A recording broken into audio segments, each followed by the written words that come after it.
Welcome to the Empty Netters podcast. Can you believe what this has become? There was a full 48 hours where I felt like I was like literally Superman. Jumbo loves playing Fortnite, so he gets on the sticks. Did TR show you the sauna cycle, or was that all? No, I invented that. Almost a year now that I haven't taken a body check. That's kind of nice. Finished tonight with some chicken fingers and a few Guinnesses, ran into you guys, and that's where this pod came to life. Ice is ready, and we are back with another episode of the Empty Netters podcast, brought to you by BetMGM, which is now live in Missouri. You love to see it. I am your host, Dan Powers. Over here, his mom makes handmade fisherman sweaters, and he makes this podcast go. Oh, Sean Buffini on the sticks. And to my left, his idea of a well-balanced meal is a pre-made gas station salad and a bag of pre-sliced pepperoni. Chris, it's actually good macros, Powers. It is, as always. Is it? No, Why do you do it? I don't do that. You eat a Very lot of often. pre-made and Okay. Okay. Appreciate Pepperonis, though, are gas. You know, I'm like Pez. when we used to live together in those great days, I'd every now and then sneak my fingers into that bag, I noticed. grab a couple Ronies. And it's not because I had memorized how many were in there. It's because I had a camera filming not just the fridge, but you at all times. Okay. All right. Never mind. I was going to ask specifically for Ronies, but apparently it was just at all times. At all See what I times. was up to. At all times. When you guys are having pizza, Sean, are you a pizza guy? Big time. Oh, Big time. Jesus. All right. Are you, I don't know what the word for it is. Someone Google this for me. Are you like a little Roni guy, the ones that kind of curl up and turn into little Oh, I know what you're teacups? talking about. No, I want the. You want big larger, dogs. flat guys. Yeah. For That's sure. so fucking Irish of him. you want, Always wanting more. you want big dogs or you want like $50? I think that. Like normal. I think that. Yeah. Because there are big dogs. Yeah. But you, What you are want those normal. called? Those are called something, the little guys. I thought they were like cups. Too much. That's what they're called. When your pepperoni's the size of a personal pizza, then you have an issue. But I think the $50 size is a good size. Yeah. I think it's cups. Pepperoni cups. Pepperoni cups. Popular I pizza love- topping, the curl, I the don't crispy like it when savory the- cups. I don't like it when the pizza shops dump them on there and it's like literally you're biting through a mound of Roni before you get to the za. I kind of do like that. But I do love a cup because like the oil gets in there and then like if you get some hot honey on there. you like a cup? I love a cup. Yeah. I prefer a cup. Cup of Hormel, But you cup know of what? crisp. I don't need pizza anymore. I'm such a loser.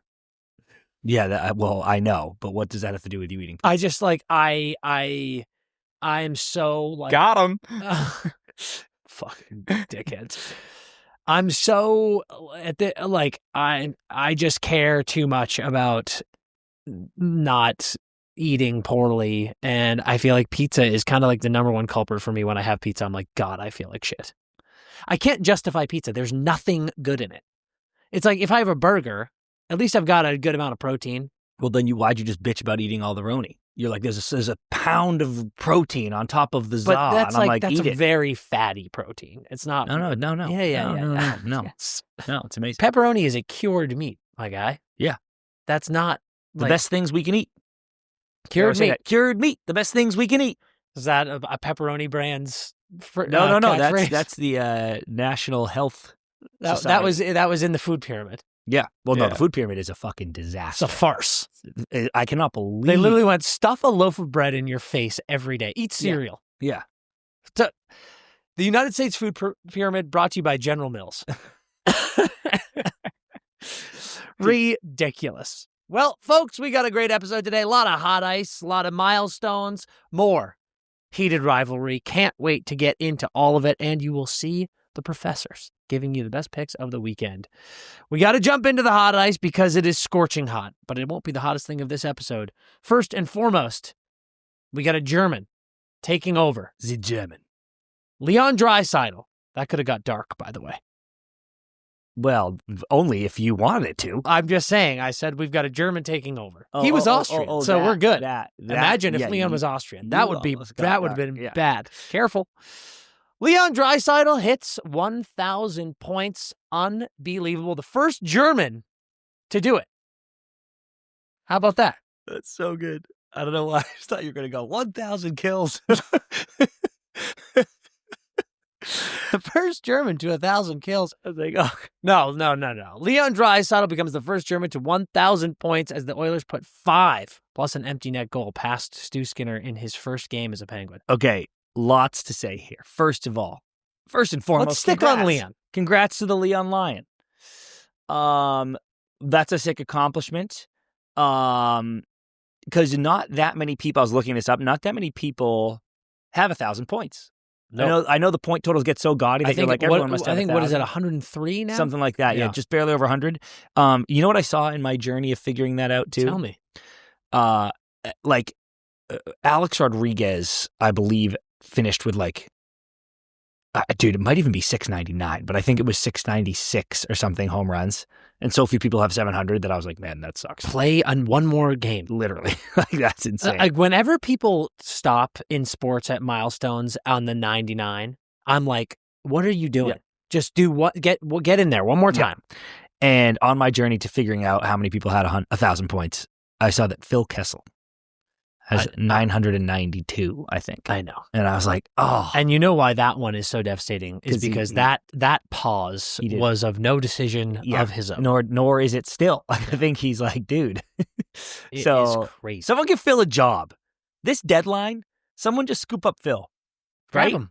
8 points. Grab him. I think he could sit on the power play and get 8 points. I do wonder if those days are beyond Phil. Don't think so? No, because it was never about body.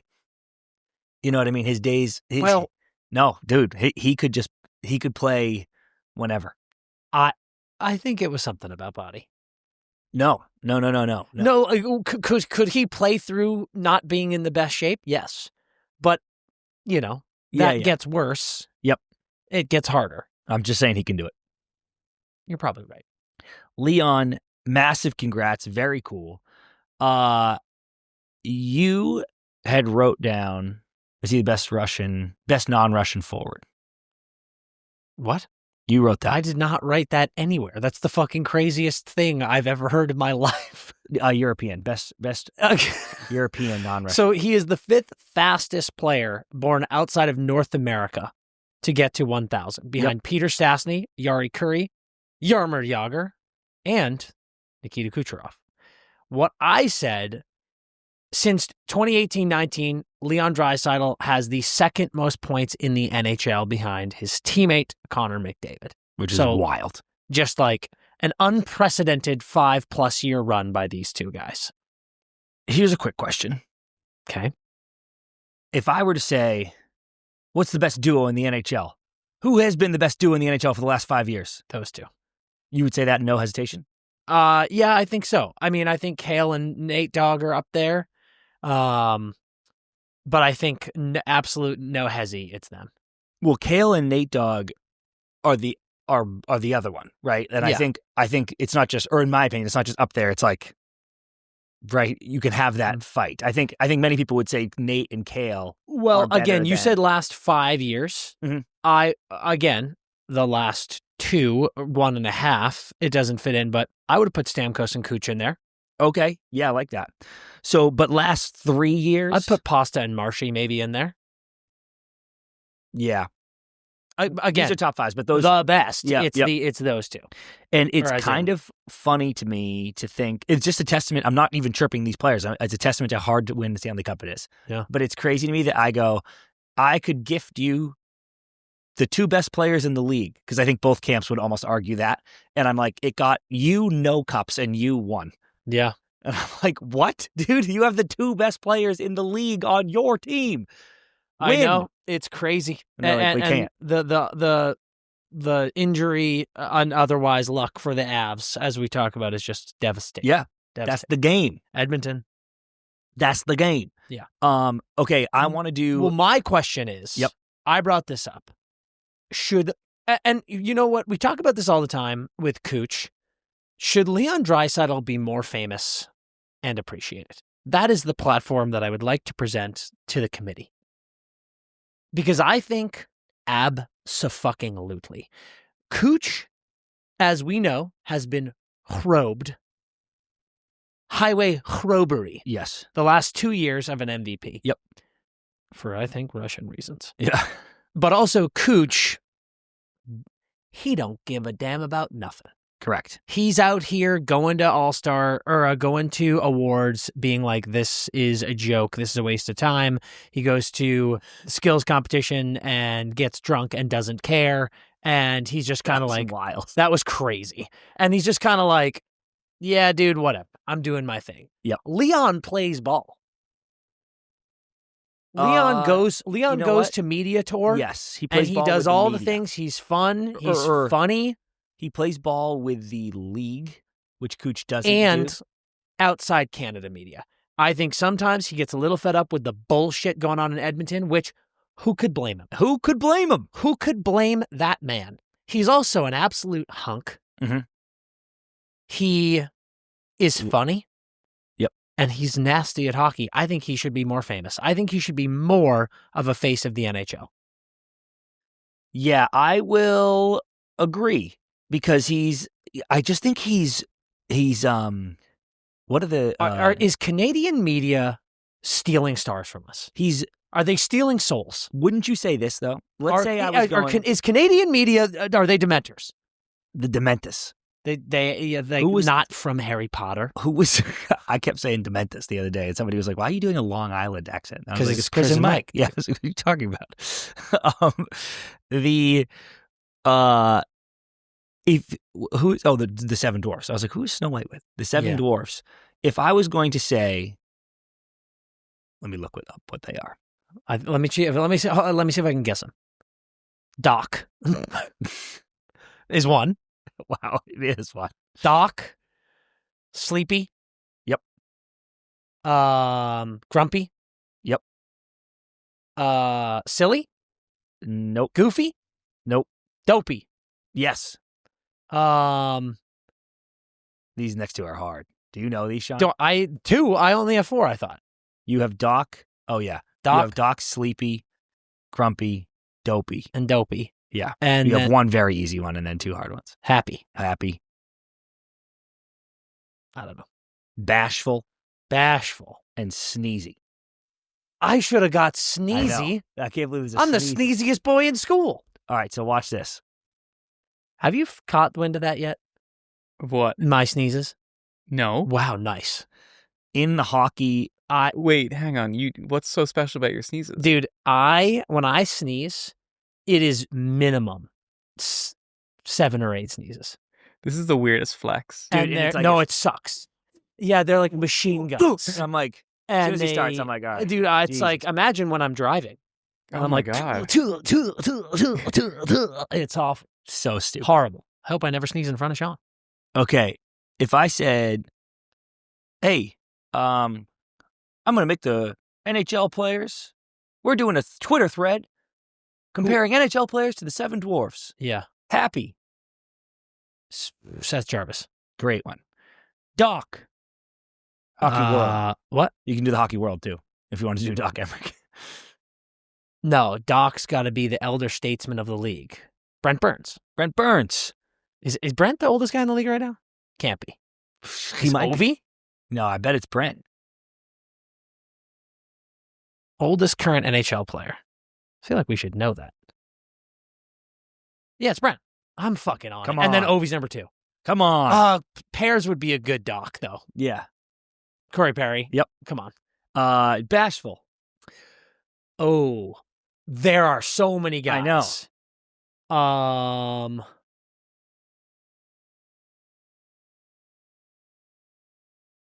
You're putting me on the spot. Okay, here. but No, I can do this. Bashful, give me Leo Carlson. Good one. I almost said that. I was going to say him or Mack. Grumpy. You see where I'm going here? Connor McDavid. No, I feel like You think Leon? everyone on earth would go Leon Draisaitl. No, Connor's always frowning. No. I think Yes. I think everyone on earth would go Leon Draisaitl. Leon's not grumpy. He is the most grumpy to the media. I think Connor's worse. No, I think Connor is like he just talks, but Leon is like I think Connor's worse. Leon is like, that is a dumb question, Yeah. and I will terminate you. Fair. So, as much as he wants to be the face of the league, or I don't even know if he wants to, as much as you are saying he should be the face of the league based on talent, and he does have enough talent to be the face of the league, I think most people go, he's a little too grumpy. Well, I think it's because of Edmonton and Canadian media. It's a negative feedback cycle, Dan. Leave our boys alone. It's a negative feedback cycle. They are mean to him, he is grumpy to them, so they are mean to him, so he is grumpy to them. Can you imagine being a nation and having a thing that you love most in the entire world and then just being mean to the people who do that thing? Because that's what Canada does. Yeah. Sean, what do you think Ireland loves the most? Don't say booze. Don't say drinking. Oh, well, Unless you're kind of taking off the obvious. Actually, say drinking. Yeah, maybe it's Guinness. Yeah, probably Guinness. Imagine if every day Irish media went, the fucking Guinness factory and all the bartenders pouring Guinness are just pricks. Disappointing. They're disappointing. Imagine if they did that. Another non-perfect pour. Yeah. Fuck you.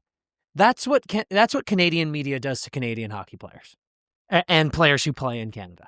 This is bullshit. Yep. I'm putting an end to this. So what do? We send American media to Canada? No, we just tell them to get the sticks out of their ass cheeks and be proud of the boys for once. Yep. Say, wow, what an accomplishment, 1,000 points. Yeah. Why don't you go like this? Holy smokes, guys. Can you believe it? You made it to the cup again. I'm so proud of you. Whatever happens, I'm proud of you. Whatever happens, happens. It's just a game at the end of the day. Be nicer to the Edmonton Oilers boys. Be nicer to all players who play in Canada. And let's create some stars. Yeah. Leon Draisaitl should be a star. In my opinion, Leon Draisaitl is the James Bond of the NHL, and I would like him to play the part. Leon Draisaitl to Dallas. You heard it here first. Ridiculous. The other thing that happened in that game was the showdown of the goalie swap. Stu Skinner and Tristan Jarry, and my goodness, was it perfect. Was it absolutely perfect. We had these guys swap-a-roo. Jarry gets his second win for the Oilers. Stu had a 5.25 goals against and a .773 save percentage, and Jarry had a 4.07 goals against and a .867 save percentage. Just a perfect night. Oh. A perfect night for the narrative. It's insane because I feel kind of everybody was like, neither of them are difference makers, consistent difference makers, and that kind of happened. But I will say, I guess you could argue this either way, but I was going to say it's usually easier to shoot on your goalie. Yeah. Because I'm with him all the time. So this is actually kind of like an unfair dog session for these two guys where they're like, Connor gets to come down and shoot on Skinner, who's been shooting on for years. All his tendencies. I know you can look at it the other way, where Skinner's like, that was all I was going to say. There's all I was going to say. But I'm not a goalie, I'm a player, but I've always felt like it was easier to shoot on. I know where you're goalie. weakest. Yeah. So like this was actually nightmare fuel for both of them. It is hilarious that they were both. I'm sure they were both like, I want to fucking play well so bad. Yeah. And neither of them did. I think if either it went the way it had to go for the narrative, I think Connor and co specifically had to be like, we have to light up Stu. The whole speech has been, we can't win because of Stu. If Stu shuts us out right now, we are the clowns. Did you have you're so right on all of that, did you have any pain in your heart watching the entire Edmonton Oilers bench unload and celebrate Leon's 1,000th point in Stu's face? I almost wanted him to just get in it. I would have respected that. I thought he was going to skate out and give Leon a tap. I wanted him to just go like this. Hell yeah, dude. Congrats. I was a part of this. Yeah. Congrats. I wish he should have. They should have grabbed him, or he should have tapped him. I saw someone on Twitter being like, are these bench clearing celebrations getting out of hand? And I was like, 1,000 points? Yeah. Come on. 1,000 points. Only 100 people ever. I said you should do it at every century mark. Yeah. 100. I think it's great. Boom. 100 points. 200 points. Moving on to another... Wait. I want to ask you this. Oh, okay. God, here we go. This is the question that you implied was my question. Yep. That you wrote, that you made up. Why would you do that? You made this up. And also, why would you write non-Russian European? Okay. I'm so jealous that Russia is both Europe and Asia. I actually don't like it. I don't like when Is I it Google... is it even Asia anymore? Look that up, Sean. Please. Because I don't like sir. when I go... Is Russia in Asia and Europe? I think it is. I don't like when I go best European blank and then Russia stuff comes back. Yeah, transcontinental country. That's so fucking cool. Well, it's bullshit. Well, it's cool, but I wish Russia would be nicer. Well, yeah, same for sure. But I'm just saying, like, I don't think you get to be in both continents. Why not when you're that big? I don't give a fuck how big you are. Are we the next biggest? Or Canada's? Canada's bigger than us. Yeah. As far as landmass. Yeah, right. Dude, Canada gets fucking crazy. You go up there and there's like... Yukon territory, bro. Welcome to the Himalayas. Dude, you know what else That's is crazy? basically Greenland's probably massive. You know how the map's all fucked? I You don't look at the even map know if and it it's like, is, though. Greenland's tiny. And I'm Yeah. like, Greenland's like the biggest country on Earth. So Antarctica is second. Yeah. Really? But it's not really. That's not also a country though, right? That's no, just a but continent. it's what's whereas- Wikipedia's listing it on the countries by surface area. Canada is the clear next winner. What and is the- China and the United States are about tied. What is the population of Antarctica? There's 1,300 in the winter and 5,100 in the summer. 1,000? That's 1,300 in the gas, winter. Yeah. That's good. Do you think they all live like right near each other, or are they really? I think they spread all out? sit in a huddle. I think for They all have of to. winter, the 1,000 of them hug. Do you think they have their own accent? An Antarctican accent. Yeah. That is probably so cool. That is Fuck. sick. Can be whatever they want. Whatever they want it to be. Unbelievable. They could just do silly voices and no one else could tell them that yeah, they're wrong. and they're like, "Why are you talking like that?" And they're like, "That's pretty racist, dude. Yeah. We're from Antarctica." And you're like, "Shit, sorry." Anyway, best. is Leon Draisaitl better than any of these players? Okay. Because we already did the Russian. Yeah. So we're just excluding Russia. Yeah, because we already did Yeah, like this is all best, Europeans. Is Kuch best Russian? Yeah. Matt Sundin. Yes. Leon's better. Yes. Wow. Peter Forsberg. Now Yeah, if Leon Draisaitl dropped dead today, you got to remember, I am like, this is my favorite forward in the NHL. Mhm. that's why I'm asking you. If he dropped dead today, Will he go down as better than Peter Forsberg? yes, What? he's got like significantly more points than him. Marian Hossa. Yes, Tough one here because it's an old. that Forsberg, yes, was very tough to do because Forsberg had like damn near 900 points in 700 games. Stan Mikita. Yes, I don't like olds. Yeah, I knew you were going to do this, but people are going to be pissed. He Yeah. paved the way I for don't care, Europeans, dude. Dan. Look at what Leon is doing. Patrick Elias. Yes, Can't believe that guy's on this list. No offense. that was rude. Peter Stastny. No, not yet. Yari Curry. No, not yet. Really? Dude, Yari Curry is, I mean, these are olds, but like, Yari was a weapon, dude. Timu Solani. No, not yet. Jaromir Jagr. No, And will he Flat ever be no. better than Jagr? I think he could be. You think he could be? Leon is so good. You left off a couple notables on there. That was just random. This was a list of, these are two lists published this year Yeah. of the top 10. That was forwards. One was forwards. Yeah, actually, I guess they both were forwards by accident. But yeah, you were thinking defenseman? Yeah. Yep. Thinking of a couple of them. No, we're talking forwards. Yeah. Okay. Everyone but Jagr. I think he's going to go down as one of the greats. He's got but everyone but Jagr in his sights. Actually, no, even Jagr's in his sights. He could be. Yeah, could be. Unbelievable. Talking about Leon potentially becoming one of the greats, we've got another kid who might become one of the greats when it's all said and done, and this one is a fucking teenager. That was an awesome transition. Thanks, man. Macklin Celebrini is officially taking over, and I have many, many things to say. Last night, Macklin had 2 goals and 2 assists, including a gross spinorama tuck. He now has 11 points in his last 5 games, taking him to 51 on the season, one of 3 players in the NHL currently with 50 or more points, and is 3rd in the league, behind only 2 people.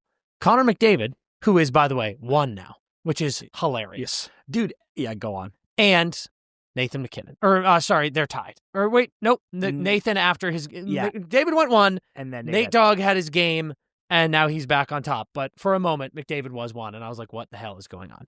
So it's Nathan MacKinnon, Connor McDavid, Macklin Celebrini. Absolutely insane that this kid is just third in the league. And the point I am about to say is, newsflash, Macklin is on Team Canada. Oh, it's done. Finished. I think for me, it's done.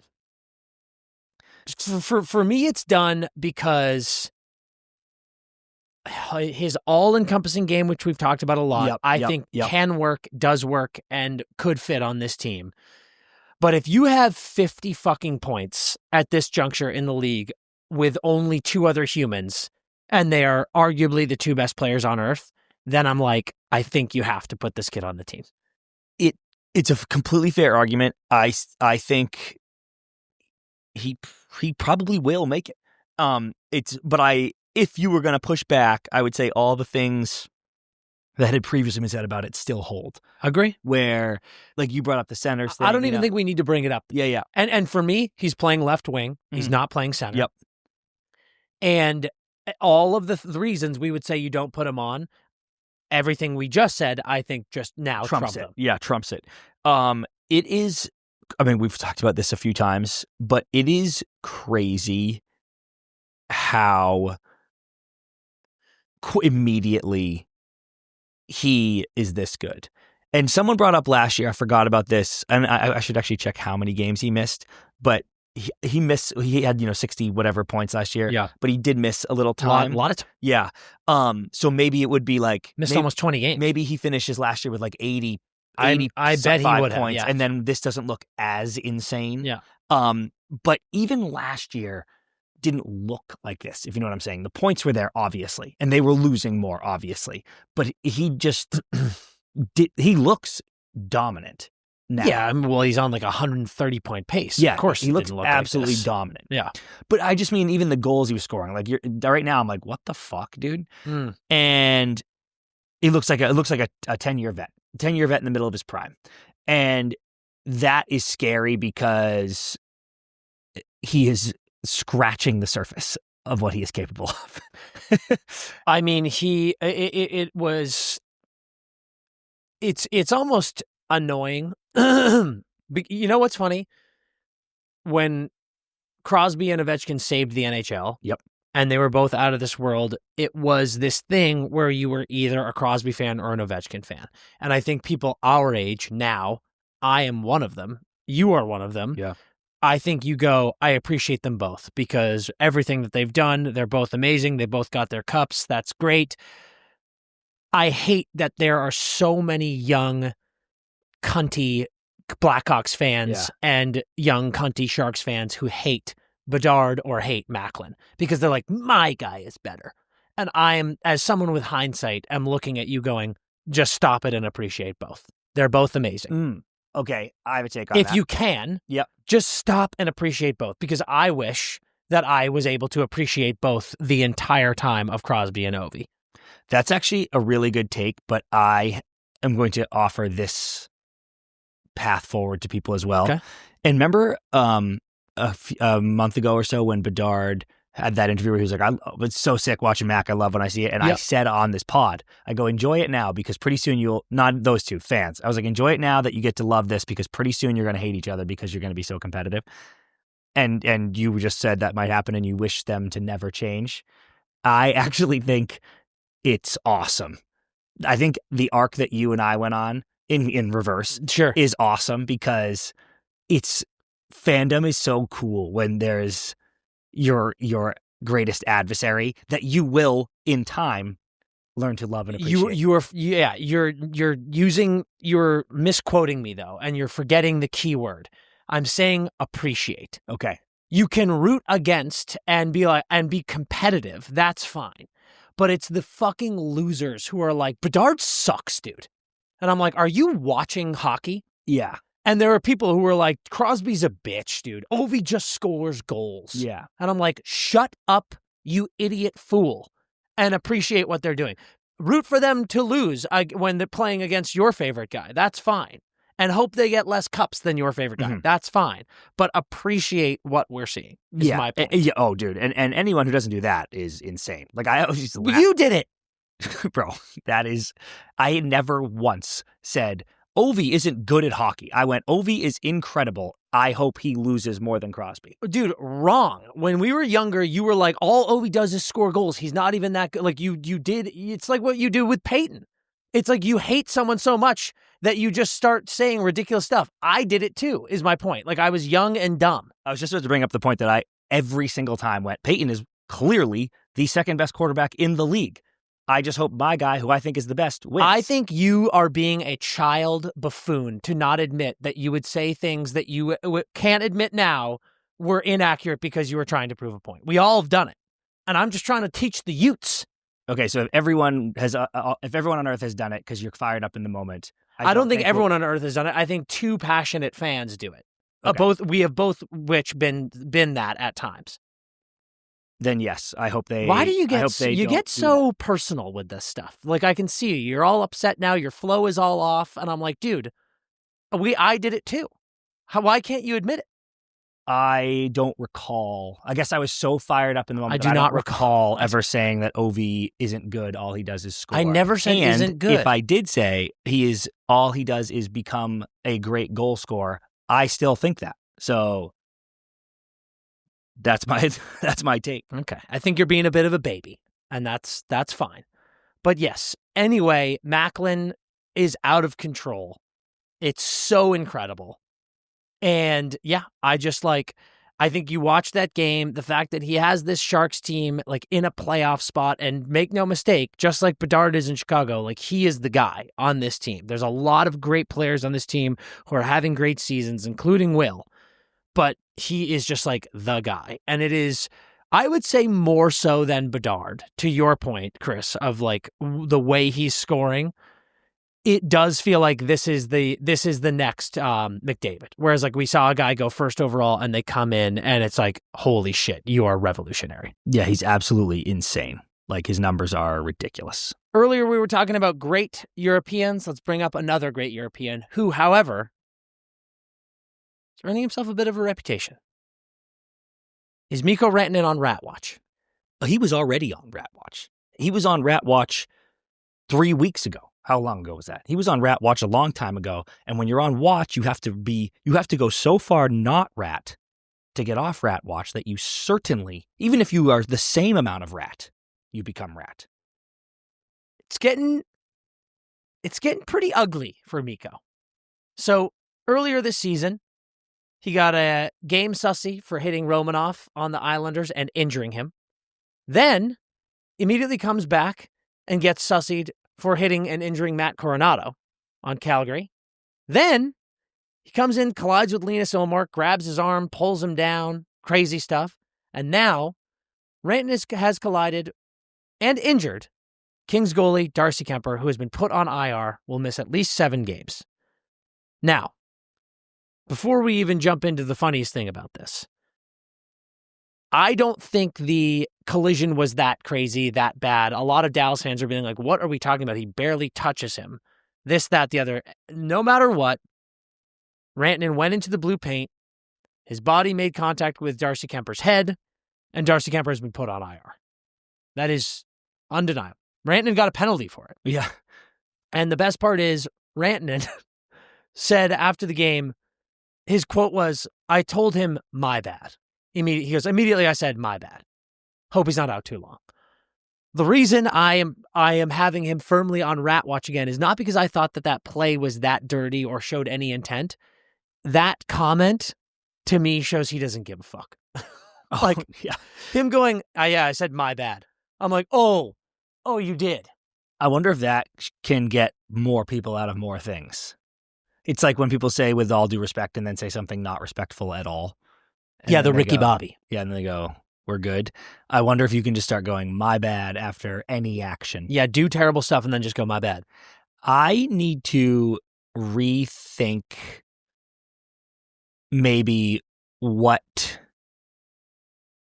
can happen. Put it this way. When Stolarz went out last year. Yeah. Was that Bennett? Yeah, of course it was. they go, everybody went like this, oh my God, Stolarz is concussed and never came back. Yeah. And we talked to a lot of goalie buddies, and they were like, oh, it's because he wears a loose mask, and he actually took a fucking laser rocket off the dome from Reiner a second ago. Yes. And then Bennett grazed him. Because that Bennett contact, I said it then, I'll say it now, is irrelevant and could never give anyone a concussion, in my opinion. And this play is exactly the same. I dare you to watch this play, anyone listening to watch this play again. If this hurts someone's head, then like helmet technology and science is a sham and has failed us. I couldn't agree more. I'm so an NFL game. I'm so confused by goalie helmets in particular. Every single time they get like sideswiped, like bumped in the side of the head, they go catatonic.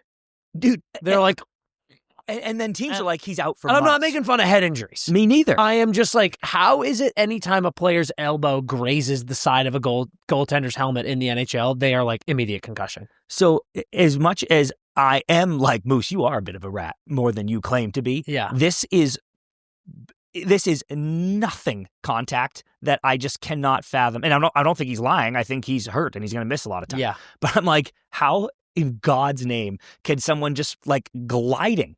Dude, one thing, remember like when Milan Lucic fucking destroyed Ryan Miller? And I'm like, okay, you got hit really hard. This is like someone gliding across the net.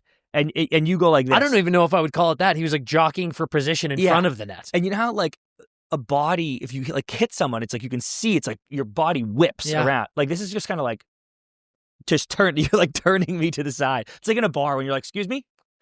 That's what happened. And they're like, he might We be need dead. to go get a goalie helmet, put it on, and stand here in the office while people come by and slightly elbow us in the side of the head. Yeah. Until we get a concussion. Well, I think apparently this is my point. I used to think I would never get one and this is all bullshit. Now I'm realizing I would get one immediately. I think if you went like this before your elbow even got here, when it's 1 millimeter away from you my already head, have I have a concussion. You have C of the CT. I'm like, yeah, exactly. Your brain braces for concussion and then you already have one. So now I know. Yeah. Every time a goalie gets pushed from the side, he is concussed. Yeah.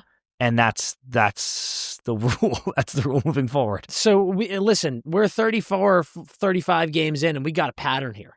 Romanov, Coronado, Ullmark, now Kemper, all on Mikko Rantanen's hit list. Yeah. You cannot avoid the Rat title. How many this names point could he collect in one season? I don't know. But this is what we're talking about here. He's also 6th in the league in scoring. Is he the best Rat in the game?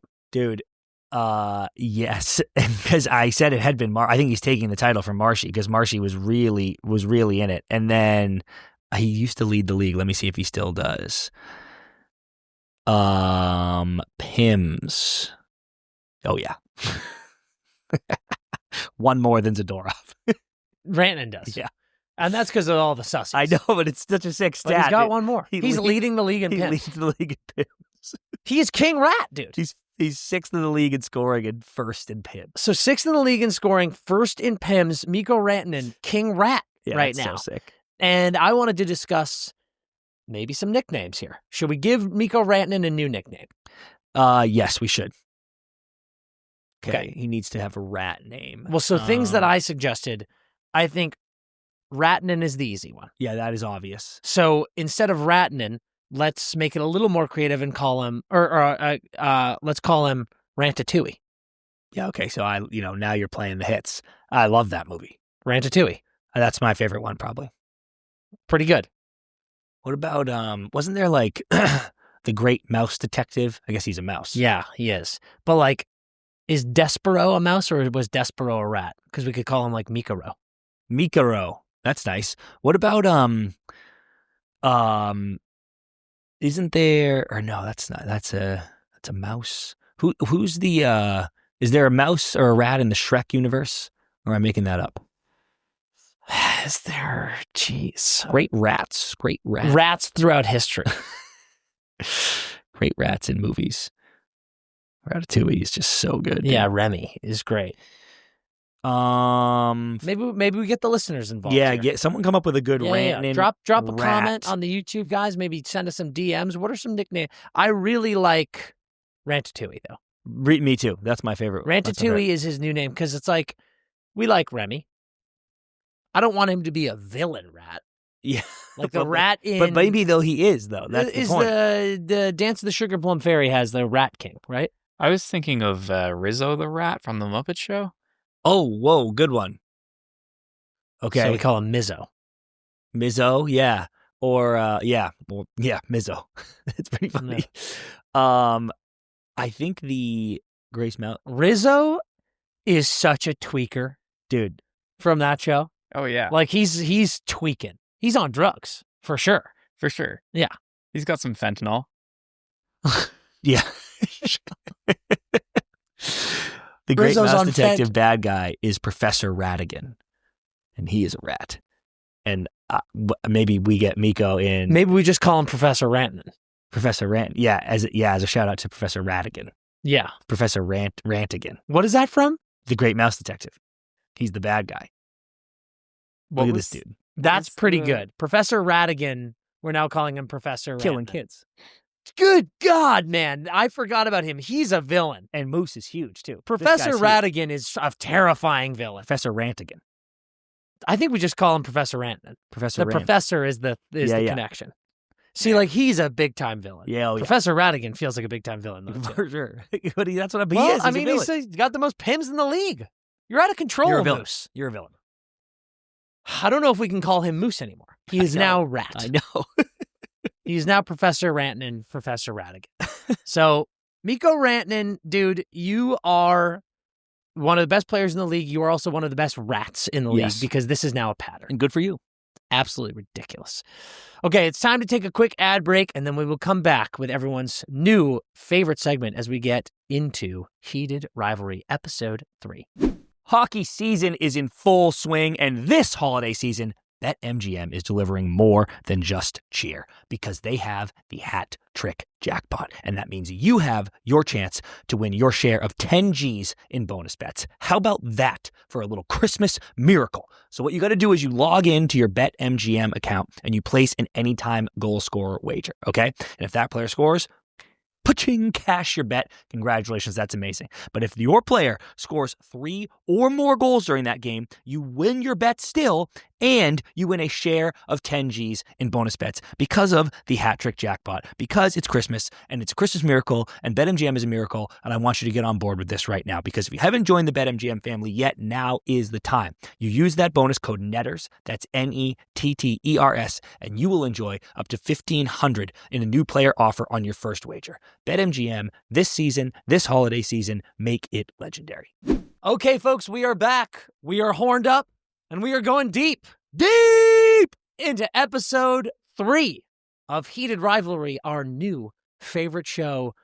I have a few things to say right off the top. Number 1, I'm calling this the episode of goats. There are so many goats in this episode.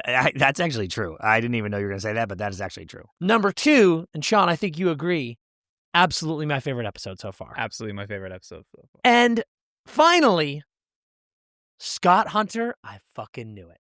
I called it from episode 1. Did you say he was gay? I was like, Scott Hunter knows, and I wouldn't be surprised if he's also okay, yeah, because dealing with this. I didn't know that part, but you guys are way on that he knew. Clocking it. He was clocking it. He's a seasoned pro in more ways than one. I will say, in the Scott Hunter timeline. Yes. Because I said to Sean, I had a little chat with Sean before he got in, and I was like, for a show that has flashed forward at an alarming rate, I could not believe when we started. Bringing us went back. backwards. It's like a Tarantino movie. We're just jumping around yes. constantly. It's like, this is a combination of Tarantino and Nolan, and we're just all over the place. This is unbelievable. But replace the gratuitous violence with gratuitous romantic sex. Right. Now, I guess we have Heated Rivalry. That's the formula right there. It sure is. We didn't go back far enough, and I suppose this could still happen. Yeah. But now that I've had this episode, I still can't believe I thought at least in this episode we'd get the confirmation that it mattered that he was in the hotel room next to them. and we still don't. You know, like I was like, was that still a throwaway thing? Maybe eventually when it comes out between Hunter and Hollander, he'll be like, I was in the room next to you. I fucking know. Yeah. Maybe that still happens. But right now I'm like, how? Well, we know from this episode that he definitely does know from a certain comment he makes we'll talk about later. Yes. I also love all of the interactions with Scott. Looking back on them now, he's making these comments intentionally. And I'd like to think I'm not gay. And he's like, I'd like to think that he's offering an olive branch to Shane. By the way, I want to acknowledge and thank all of the people in the YouTube comment section, A, helping us, educating us on all of our questions, B, just being along for this ride and being so wonderful. But people came out, I guess the Rosie was a captions, I don't want to say error, but Rachel Reed apparently has come out and been like, Shane would never call him Rosie. And I'm here to say, why? I wish he did. Me too. Because I'll tell you what, I was going to get into this later in this episode, but I'll just say it now. I think my one complaint with the show is the lack of NHL nicknames. We don't call people their name. Ever. Literally ever. Like, it is so rare for a guy to be called by their last name or their first, like, it's always a nickname. And Rosie is such a good nickname. Everyone would call, the entire team would call for him. Rosenhoff. Yep. Like, that is perfect. And so I'd like to call him. That's what I'm calling with permission. Yeah. I'd like to call him Rosie. Consent. Great nickname. Consent King. And also, I really love, like, I think Hollander could be like, I mean, Holly is too, but like, Halls is a great one. Yeah. I was actually laughing, Dan. I had the same thought, and I was like, oh, why wouldn't they call him Holly? And I was like, oh, you should have put Holly in the phone. That would have been the good girl. Would have been great. But I was like, that might be too close. People would be like, is that Shane Hollander? But like Holly, those are great ones too. Yep. It's fantastic. Yep. So anyway, we get this great shot, Scott Hunter's reaction. So we're off to the races. We flash back. Yeah, holy shit. We've got Scott Hunter running down the streets of New York City, captain of the New York Admirals. Admirals? I think so. Yeah. Unbelievable moment. I got pissed though because it looks fucking ripped too. Kind of translucent shirt, bro, with only sweaty down the ab line. I mean, that actually was sick. I was like, Lord. Jesus, Scott. Good Lord. That actually pissed me off though because I watched late last night and you two had already chimed in on the thread saying it was your favorite episode. So I was like, no spoilers. So I knew I was going into something good, and I got so pissed right away because they go in the radio, or maybe it was Man on the Crease again. Yeah. It was Man on the Crease again. Somebody was like, Scott Hunter has been bad. He hasn't scored in 6 games or whatever. He has 0 points to start the year. And they were like, and he's been named Team USA captain. I did see that you mentioned this, and I think it's important to mention because it was rude. Dude, the thing Sean goes... I'm looking at you, Jacob. I see you. Little dig. Yeah. Little dig at the Yanks. They go, this year, Scott Hunter has 0 points through 6 games. After coming off last year, his best year ever, with 70 points. And he's now captain of Team USA. And 70 points, dude. Okay, well, all right. Let's not.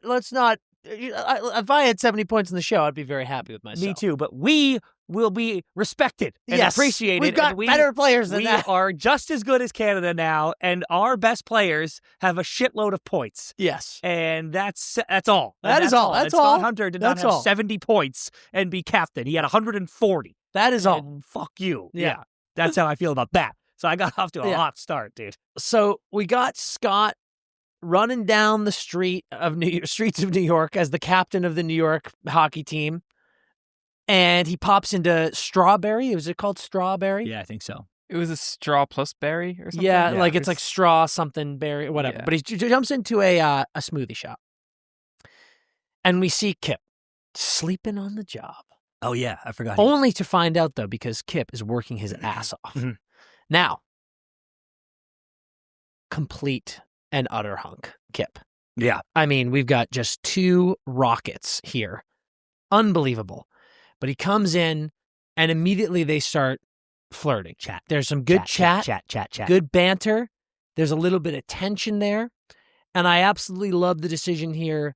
No other patrons in the shop. allows Scott to be like, let it fly a little bit. Like, he's like, here we go. I mean, this guy's cute. He's got good banter. Scott Hunter think it's appropriate to walk into public stores in that shirt? Well, yeah. I think if more than just Kip were in there, shirt is not more than just Kip were in there, I don't think he was allowed to go inside. That shirt's not that. It's just an Under Armour shirt. Well, he looks like he was swimming in it. He looks like he was swimming in it. Well, the guy's working hard. He's sweating. I will say, I don't think it's appropriate for anyone else except for people with a Scott Hunter body. Yeah. It was, I mean, if you are a sweaty boy, which I think Scott Hunter clearly is, and you're running in that white shirt, you have to be aware. Yeah. Yeah. But I think Sean's right. I think when you're ripped up like that, you're like, yeah. If I was that shredded, I'd do like a reverse Winnie the Pooh thing where I'm never wearing clothes from the waist up. Yeah. And I wouldn't blame you. Yeah. I wouldn't blame you. So he goes in there. They're letting it fly a little bit. He gets the blueberry smoothie with extra banana because that's how Kip likes it. We love to see it. And I love Scott flexing the NHL money. Gives him a big fat tip. And Kip is like, whoa. Can't accept this. And he's like, yeah, you can, dude. Yep. I got you. Now we've got the coworker, Elena, is it? Elena? Yeah. Elena is there, drops the girl line. She's like, girl. Goddamn. So that was sick when the kid came in after, too. That was really awesome because we needed it for Kip to know who it was. But I also loved Elena with that comment, acknowledging like there was tension there. But also, we've got a friend, kind of like Sveti. Like, here's Elena. Like I said, episode of Goats. Elena is goated. Did you guys know ahead of time, or I guess you maybe guess, but because clearly in that combo with Kip, I was like, oh shit, Scott's gay. I wrote in my notes, I knew Scott gay? Well, that's why I wrote at the very top with his look. I was like, we are about to get Scott's gay storyline because I was like, Scott is gay. I was clocking it episode 1, dude. Yeah. I was like, Scott's gay too. I thought it might have been like a red herring thing. Like that was going to be the drama of this episode is that Scott was giving gay vibes but wasn't gay. Yeah. And then that was going to be like the heart wrench of it all. But it didn't go that direction. Yeah. I'm very glad that it didn't go that direction.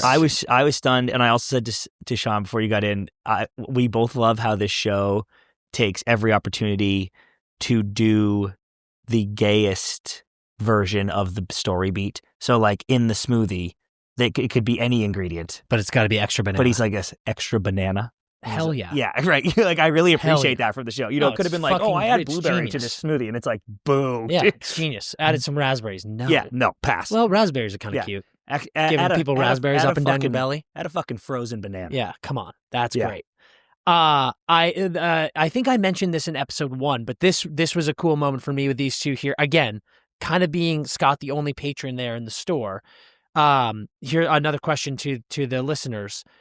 We talked about gaydar and gay guys and like they're like acknowledging each other. I want to know, like, is that a thing? Like, even if you're closeted, like, is banter moments like that prevalent? Because like I thought it was awesome. The tension, too. I was like, oh fuck. Like I said, again, being the only guy in there, you could feel that Scott was like, I got an opportunity here. This guy's fucking a babe. I gotta make it. I gotta make a play. I have something to say about that later. I'll okay. So we get the reveal from the other person comes in. He's like, holy shit, was that Scott Hunter? Mm-hmm. Then we see Kipper reading the newspaper. Yeah. I get that it's 2014, but there was something I loved about that. Yeah. I was like, I don't think I was reading the newspaper in 2014, but I think it works for Kip because Kip's kind of a classic man. Yeah, he's a Finer Things Club. Yeah, he is. And I was like, I loved the newspaper. So good. We get him and his friends in this gay sports bar. Yeah. Awesome.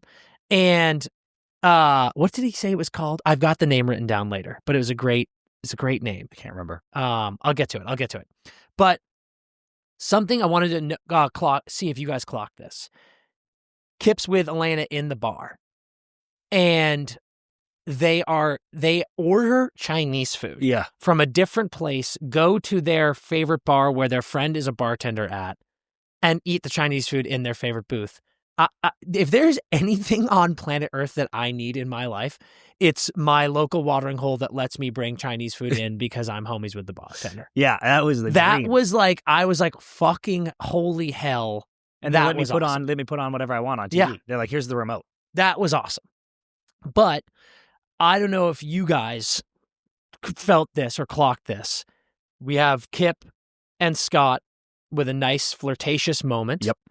Kip's reading the newspaper, seeing that he had a hat trick. Then we see him watching in the bar. I felt like Kip was the representation of so many people in this community watching and loving heated rivalry and now watching and loving the NHL. Yeah. Like that, I was like, this is incredible. Like the Kip is representing so many right now. And it was just great. That's such a good call. That's exactly what was happening. Right? Yep. It was just so cool. It was so well done. Subtle, but also like made total sense that Kip's like, Should I watch hockey? This guy's fucking hot. Like we had a vibe. I'm going to watch him play. This is great. So Scott comes back in. He and Kip are flirting again. We have Scott being like, do you mind if I answer some emails here? They have their little serial killer banter. Yep. I learned something there. Spree killer. Didn't know what a spree killer was. Really, really bold move for like one of your first flirtatious encounters to bring up like serial murders. Yeah, that's special. That's special. That's my fastball. Yeah. I get it out of the way. I've gotta rip that Band-Aid off, dude. It's important. I love that he was a reader, though. I was into like Scott. I wrote. I was like, I gotta get Scott in book club, dude. He's Totally. my type of NHL guy. I feel like we established like a lot of shared interests early here with the two of them. Mm-hmm. But so as they're chatting, Kip's kind of cleaning up. We're talking about the superstitions. They bring up playoff beards. Kip says, you guys look like hot lumberjacks. We get a brief moment, a brief pause. Oh, Kip's like, fuck, I went too far. But then he invites him to the game. Moment of vulnerability that was just awesome. Like, felt like a miss. He was like, fuck, like, we were vibing. I took a swing. It didn't work. But then you hit it out of the park. Here's the first issue of instance of my questions to the comments in this episode.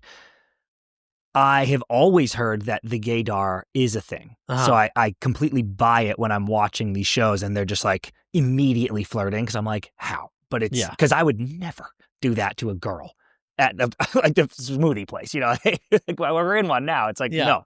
But I completely buy that gaydar is a thing and they are going. But I've always wondered, eventually, though, you have to take a shot, raise the flag, right? Like, I know you think, and you're like, trust me, I know. I can tell he's gay. I can tell we're vibing. But surely at some point you have to go say a thing that you're like, I'm gay. Yeah. Whether it's that or this. So I always wonder how to navigate that moment. Yeah. Is this accurate? Because I loved this, where he's like, plus you look like hot lumberjacks. And I'm like, oh, okay, so you're gay. Like, that's the moment where he goes, I'm gay, 100%. And then it's up to Scott to answer. No, dude. Yeah, Well, I was going to say maybe not 100%, but you're probably right. If you're vibing with this dude and then you go, I like how the hockey players you guys look like hot lumberjacks. That is him going, I'm attracted. I would lean in to kiss that guy if I was straight. And if he went like this, whoa, I'd be like, what, dude? Are you insane? Like, no, I think you gotta take a shot. Right. And I mean, Scott coming back, you could play it like he says. He's like, if something goes well in my game, I obsess over it and blah, blah, blah. So it's like, sure. But then him being like, I'm going to stay and answer emails. Like, Scott's throwing vibe too. Yes, for sure. So yeah, I think you got it. Yeah, you take a swing. I assume, right? Because I suppose Definitely. You could not. I suppose you could be like, no, I trust my instincts in this. But I think that's person to person. Yeah. It's like, I don't think that's necessarily, that's just person to person. But I love that both of these guys, they went for it. Now, we get Kip and Elena at the game. I was blown away with this. At the game, we're doing warmies. Yep. Scott's buzzing around out there, gives him a nod. Mm-hmm. And Elena's like, whoa. Yo. Kip looks behind him. Then, buzzing around, gives him a wave.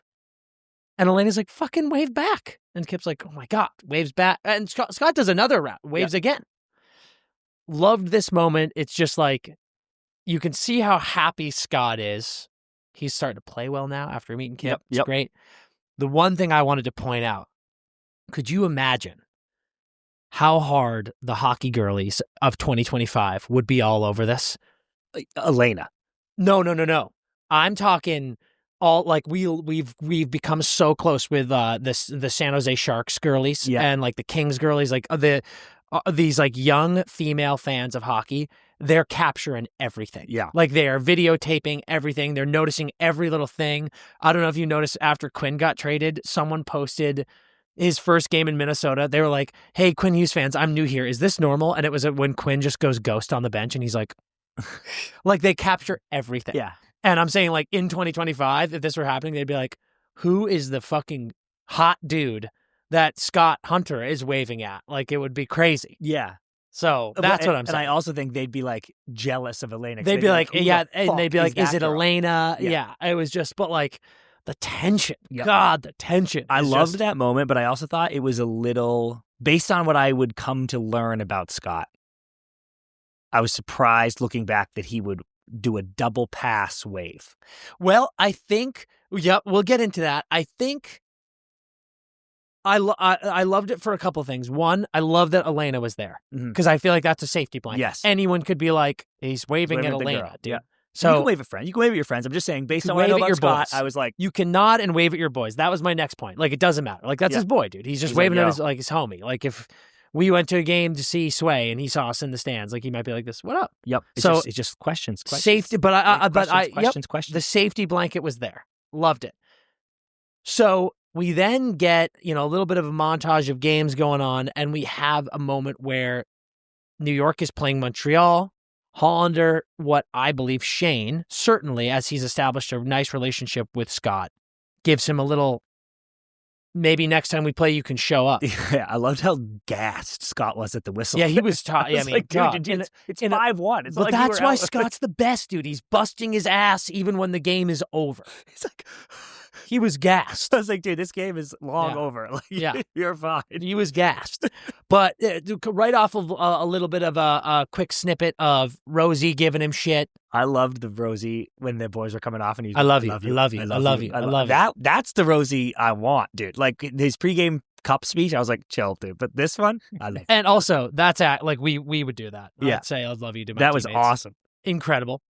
So Shane gives, again, what I believe is a friendly nudge because Shane is like, Scott and I have a good relationship at this point.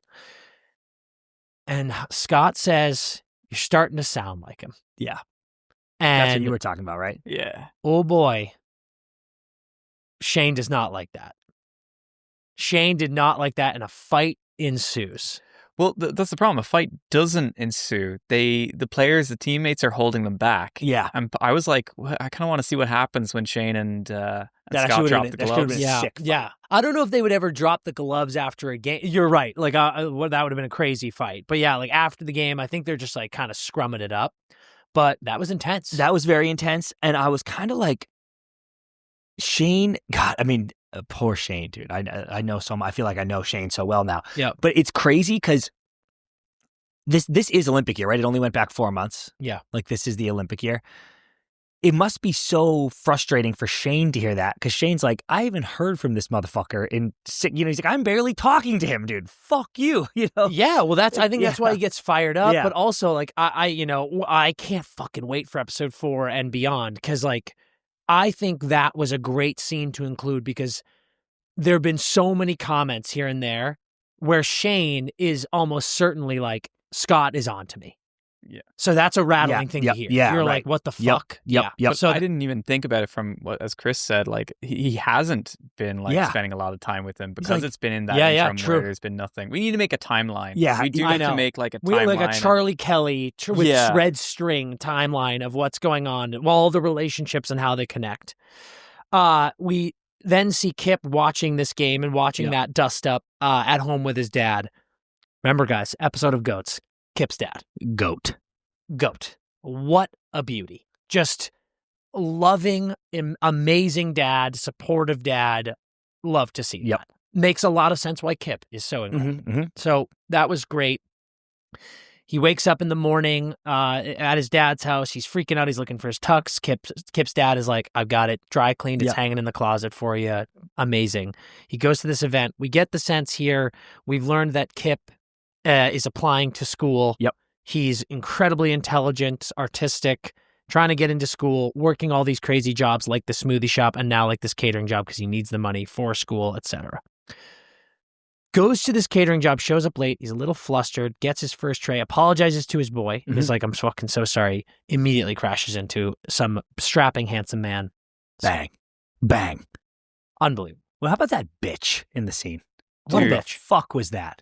Just an asshole. New York used to have real waiters. Now they just hire models. Which is like kind of the nice. Nicest burn I've ever heard. Like if I fucked up and I was worried about my job and I heard that, I'd be like, well, thank you. Yeah. Thank okay. you. Yeah. Appreciate that. Sean, the friend, also a beauty. Another goat. Oh, the guy who hired him. Yeah. Like he does that, comes in and apologizes. And not only is Sean like, he's like, I can't get fired. He's like, dude, you're not fired. Yeah. I know you need the money. Also, you're my friend. Deep breath in, deep breath out. Here's a quiche. They're dry. Yeah. You're going to be fine.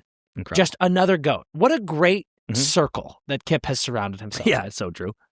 So he comes back out. Scott gives him a wink, dude. Gives him a killer wink. Again.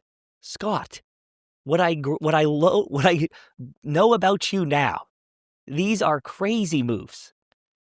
I think Questions. it's because we know. But at this point, they're throwing and catching vibe. Yeah, that they are. Scott is like, Kip knows I'm hitting on. I know. People see their eyeballs everywhere. But dude, no, not because we're watching a show. We're not onto them. No one's onto them yet. Questions. Got to be careful. Got to be careful, dude. So they chat.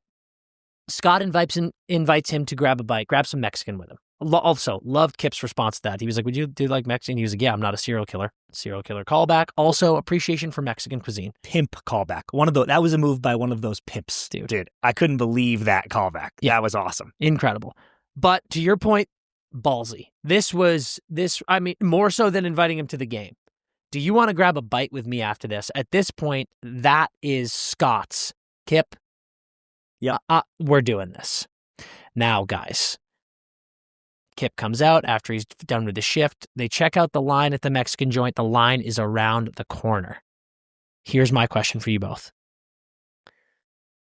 Was that his plan all along? I got the sense it was he knew about the spot and he knew that it was going to be a line and this was going to be his move. Interesting. I think it was his plan all along. Was Scott going to go sit down? Why didn't you just ask?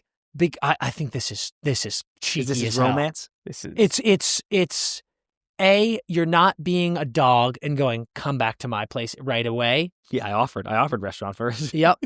But I think that was a cheeky move. I thought the scene was going to be to let Scott do a flex of like cut the line. You know, he's like, oh, the line's up there, and he's like, hold on, bro, I'm Scott Hunter. Yeah. And then he was like, do you want to go upstairs? And I was like, oh shit.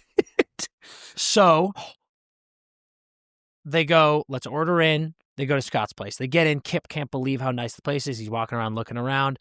In the background of the shot, we see Scott removing his shirt. We get to see those abs for the first time. Thank God. Good God, the man is like, if I were on Scott's team, I'd be like, are you fucking kidding me, dude? Relax. Yeah. Relax. Favorite line of the episode, bro, from both of them. Again, Scott is so ballsy. Yeah. Drops that shirt and he goes, do you want the full tour now or? And Kip goes, or. I choose or. Yeah. Incredible.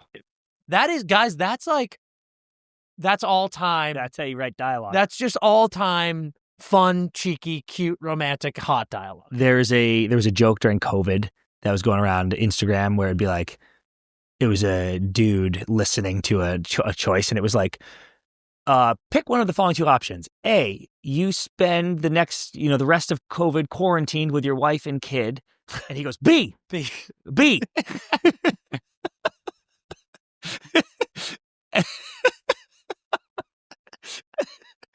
This is, like, that's what Scott goes, Kip, would you like to B? Give me B. Whatever B is. D, I want D, that B. D, Give me D. D, D, I'll take D. D. Skip over B and C. That was fucking awesome. That's an incredible moment. So we get our hookup. Again, consent king. Scott asking if stuff's okay. Frankly, tame hookup as far as episodes 1 and 2, I think. I couldn't tell if it was tamer or if I've just gotten used to it because we were like, fair point. Other hookup scenes were so crazy. Yeah. I was like, have I just been desensitized Possibly. to how spicy these hookup scenes are? Yeah, it's possible. It's possible. It is possible. Also, for fuck's sake, just a couple of hard bodies rolling around. And A couple other, I'll tell you what, dude, Kip could play hockey. He's got a rump on him as well. How is Kip so shredded? Dude, why is everyone in this universe shredded? They're hot Crazy. dudes. that is gay culture, though, too. Yes, it is. Like they, From my experience in my gay circle, like the guys stay fit. We're in LA. there's a like that's a big thing too. Oh, God, I don't know if I But can he find it. sees Scott with his shirt off, and it's supposed to be like, wow, like this guy's so shredded. But he's just as shredded. Yeah, good point. Kip's like, just wait till I pop this puppy up. But we saw it when he was getting ready for the catering event. When he was running around, I was like, God damn. Yeah. And if I'm Kip's dad, I'm like, God damn it, dude. Relax, son. Jesus Yeah. making me look like an asshole. Oh, you're right, Dan. Like, I don't know how they don't start a fire when they're together. It's like that's two pieces of flint just chipping off Like, of each other. Jesus The whole apartment building's going to go up. There's a funny, what I was going to try to find is there's a funny picture of like male bodies, and it's like in gay culture. And it's like the dude who you can only see 4 of his abs, it's like obese. And you're like, correct. Unbelievable. So, Wait, great. my takeaway from that hookup Yeah, please. was it was actually awesome and a great choice by everyone involved in the project, because I legitimately felt the difference in 2 dudes getting down, that it wasn't their first rodeo. Yeah. Like, you know what I mean? Like watching the 2 kids hook up was genuinely different than watching these 2 dudes hook up, as it would be. And I was like, that was wonderful. All of the dynamics were totally different. I mean, first of all, I think Kip is our first openly gay character. Yep, true. In the show. Yep, Great that's call. correct. That's right. That's right. So that's right. he's probably a little bit more versed. He's clearly not he has like a circle around him where he's able to like communicate things with. Yeah. but Which was so important to this episode. Really Oh important my to God. this episode, yeah. So I want to say too, this fucking episode, as we were talking about being our favorite episode so far, few times have I seen an episode of television introduce, more or less with Scott, 2 brand new characters, and I know everything about them. Yeah. Like, we're not even halfway through this episode, and I feel like I know both of these human beings like I've known them my entire life. Yep. Just brilliant stuff. So they hook up. Scott wakes up to Kip getting dressed. He's like, I was going to sneak out. You play later. Insane. Why? You would leave, dude, if you banged You're out of your mind. Austin Matthews. You're out of your mind. You got Team USA, captain of Team USA, just asked me upstairs, and I have the night of my life, and I'm going like this, I gotta get out. I would have my mail forwarded there by morning, dude. I would be fucking living there. Okay. Are you insane? No, if that's your personality, okay. But I don't think that I think it's, again, Kip is just such a gentleman. Like, he's like, this was such an incredible Gentlemen night. don't leave in the middle of the night, Dad. Unless you are trying to protect your man, dude. Unless you're trying to be respectful and understanding of his situation, which is exactly what he was doing. He literally says that. He goes, you play later. I don't want to mess up your routine. I was just trying to sneak out and let you sleep. He's a gentleman. Outrageous. And then Scott is like, will you please stay? Lovely. So fucking lovely. So he stays, they sleep the night, and Scott wakes up and comes out to finding Kip making the blueberry banana smoothie. The roller coaster of emotions this episode is. So, like, first, fourth, we're riddled with tension. Just like heated, passionate tension. Now this, we are in the honeymoon phase of like just adorable romance. But then the whiplash I got here. He makes it. Scott comes around, picks up Kip, legs wrapped around his waist. And Scott then says, can I fuck you? Horny moment. Bro. Horny moment. But I'm going to say that can I fuck you was so fucking romantic, but also not as horny as the pickup. The pickup made me audibly gasp. I was like sweating with that pickup. Again, these 2 hard bodies, one of the most just adorably romantic gestures of all time, making that smoothie. And then that I literally went, oh, Scott. Like, I was like, oh my God, damn. I really liked how Kip was like apologizing for all of the things that Scott might have been offended by, like going through his fridge and everything else. I'm like, Kip's such a thoughtful but also like worrisome character. Yes. That it's kind of nice to see. Like he worries when he's at the waiter job. He's worried about like everything else, but it's nice to see like everything's kind of coming up Kip. Yes. Everything's kind of working out for him. Sean, agree. I also want to say, sorry, and I know you have a thought. I do want to say, and this is a question for the listeners, I felt that it was a really nice touch. Again, I feel like a lot of shared interest with these two. But when he was apologizing, being like, I'm sorry, I wasn't trying to snoop, but like, you're very organized. Yeah. I thought that was a nice touch because, again, a lot of my gay friends, very organized and like very meticulous with their setup and all that. And I was like, that was a really nice touch. And I want to know if that is like, what was a good clock or it's like, no, not all the time. But that was great. That was awesome. My thought watching that scene was that was one of the great moves I've ever seen. By Kip. Well, the baking the smoothie was amazing, but I'm talking about the Scott swoop into Can I Fuck? I was like, that's one of the greatest, most dominant plays I've ever seen. I need to add this. Yeah. And then I was like, is that just a guy thing? No, dude. Like, do you think if I gotta picked break up down a girl, after if I scooped a girl up, think about and said, "Can I fuck you?" Would she go like this? Holy shit! I think so. Okay, because I want to add it. Think about everything that's happened. Yep. If all of those amazing moments, lovely things, and gestures happened, absolutely. I think that'd be. But do I need them all? Did she have to try to sneak out in the middle of the night? I've asked her to stay. Yeah. Okay, well then that's never. I think she's got to make the smoothie. Too many things that Why have to don't lead you up to me scooping that. Allow the possibility of romance into your life. Yeah. I just want to be able to scoop the scoop and Can I Fuck You? I think that could totally happen. God, dude, it's hot as hell. That was all time. It's hot as I could not believe that.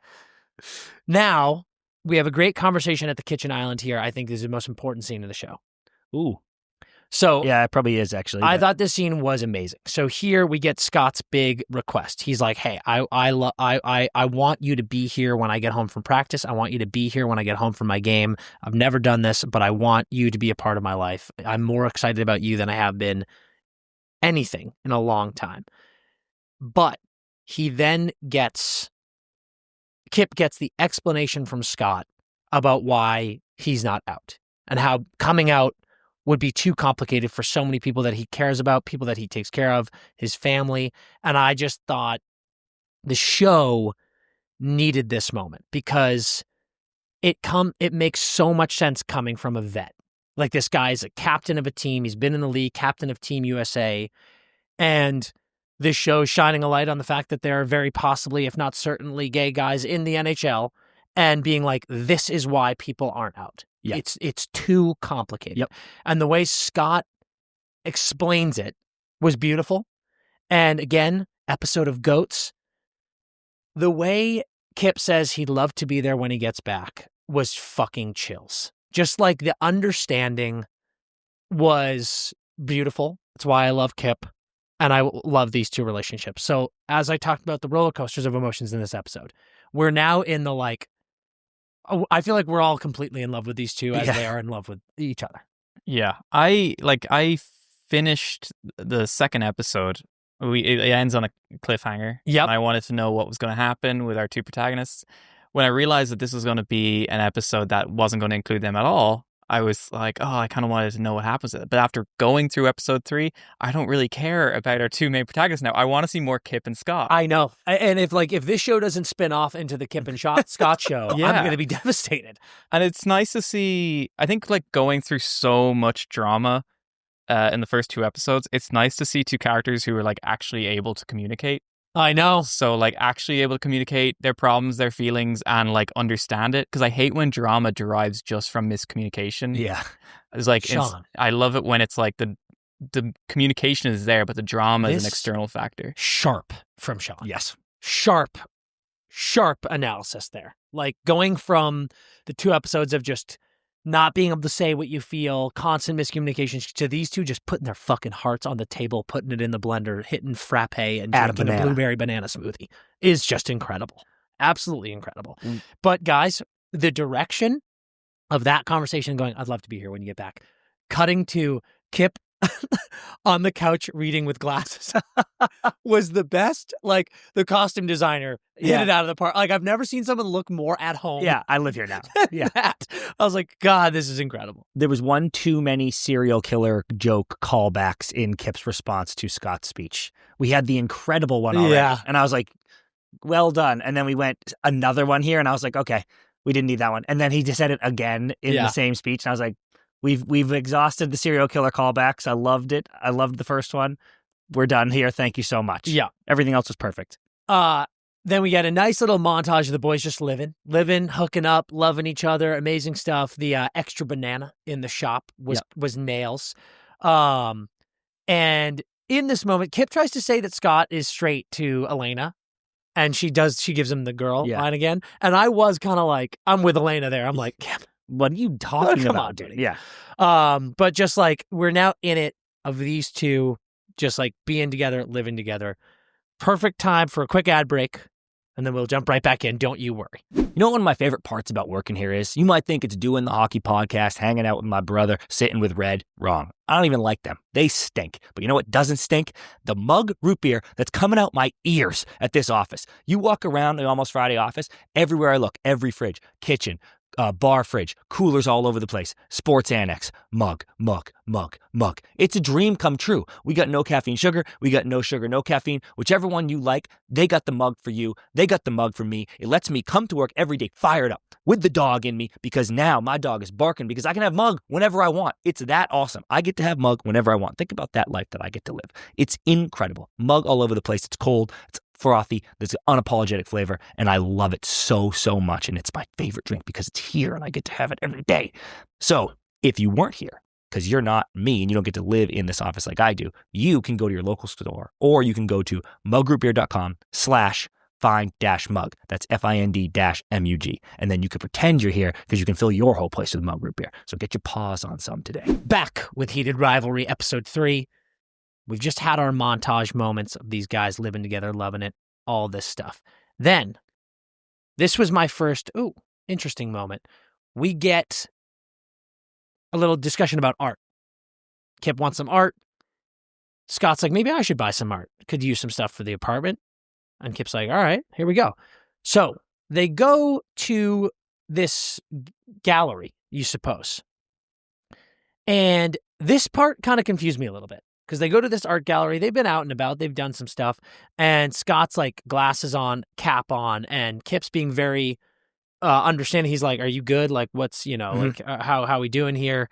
And they go in, they look at something. Someone working at the gallery comes up and is like, "Can I help you out? Are you two looking?" And that was a good line. It was like, "Are you two looking for something for your home or this or that?" And Scott's like, "I gotta bounce." So he pieces out. Kip goes out. Really like how Scott apologizes. He's like, "I'm so sorry. I wanted to be able to do that." And Kip, amazing Kip. He shows him, gives him the grace to understand and forgive him, was just like so lovely. Why do you guys think that the gallery was such a trigger? I was thinking that too. It wouldn't be weird to like go to an art gallery with your friend. I don't think that would be an indication that you're a couple. And so it's weird that Scott was like, this is what's going to out me. Like after like the waves and like all the stuff, it felt, I was surprised. So my asking the listeners, I wonder if in the book, maybe there's something more intense about that. Maybe something that we missed. But I was like, oh, it's weird that this is the one where he's like, shit. Dude, funny you two reacted that way because I am so 180'd with you where I was like, I cannot believe he was down to wave. I cannot believe he was down to wink. And this scene was the scene I'd been waiting for all episode where I'm like, no way would you go to this gallery. Okay, so you did feel I was like, are you insane? That's you too can't intimate. go to this. Okay. And then when he went there with his hood on, I was like, you need a bigger disguise. Like you need to have the mustache glasses combo thing. You're the guy. Groucho Marx. Yeah. I'm like, what are you talking about? And I love the show for you had said something like this earlier, Sean, but this was so clearly, here comes the scene where Scott says something so mean about Kip in public to look not gay. Yeah. And they didn't do that. And then he says the most lovely apology I've ever heard where he's like, that was not, Kip's like, it's okay. And he's like, it's not okay. Yeah. And I know it's not okay. I was like, oh my God. King, dude. Like, Episode of my Goats. heart was melting. Episode of Goats. But I actually thought it was completely expected. And this is like such a testament to the culture, so I hate that I'm even saying this, but I thought Kip should have done something like, oh, I'm his art.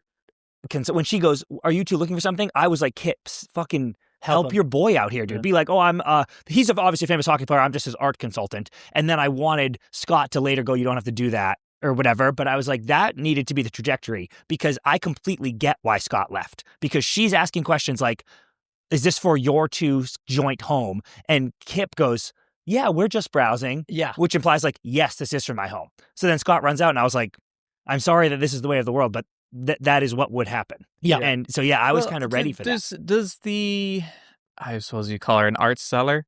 Does she say for your joint, or does she ask like, are you buying or are you browsing? Or I think the key was she says like, are you two? Something that was a good line in there. He replies with we specifically. I just remember Kip saying the word we. Yeah. And I was like, oh fuck. Yeah. Scott's about to leave. And then But yeah, no, like the way they both reacted, incredible.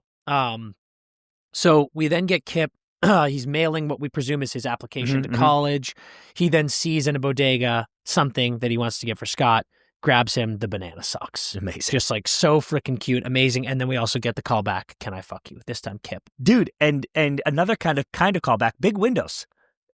Big windows, but they're high. Shane did care. Yeah. Scott, didn't care. No, big windows. All good. Also, wonderful comment section last episode review where I was like, is you always a top? And people were like, some are both. I think it's a verse. Yeah, some are verse. Some are sides. We're learning. I think these guys are verse. Because yes, Scott said, can I fuck you? Yep. And then Kip was like, can I fuck you? I think and we got like, verse going. Hell yeah, dude. Which is just fucking beautiful. I like verse. Verse makes me hat shaper because I'm like, dude. No, I think verse is the way to go. Yeah.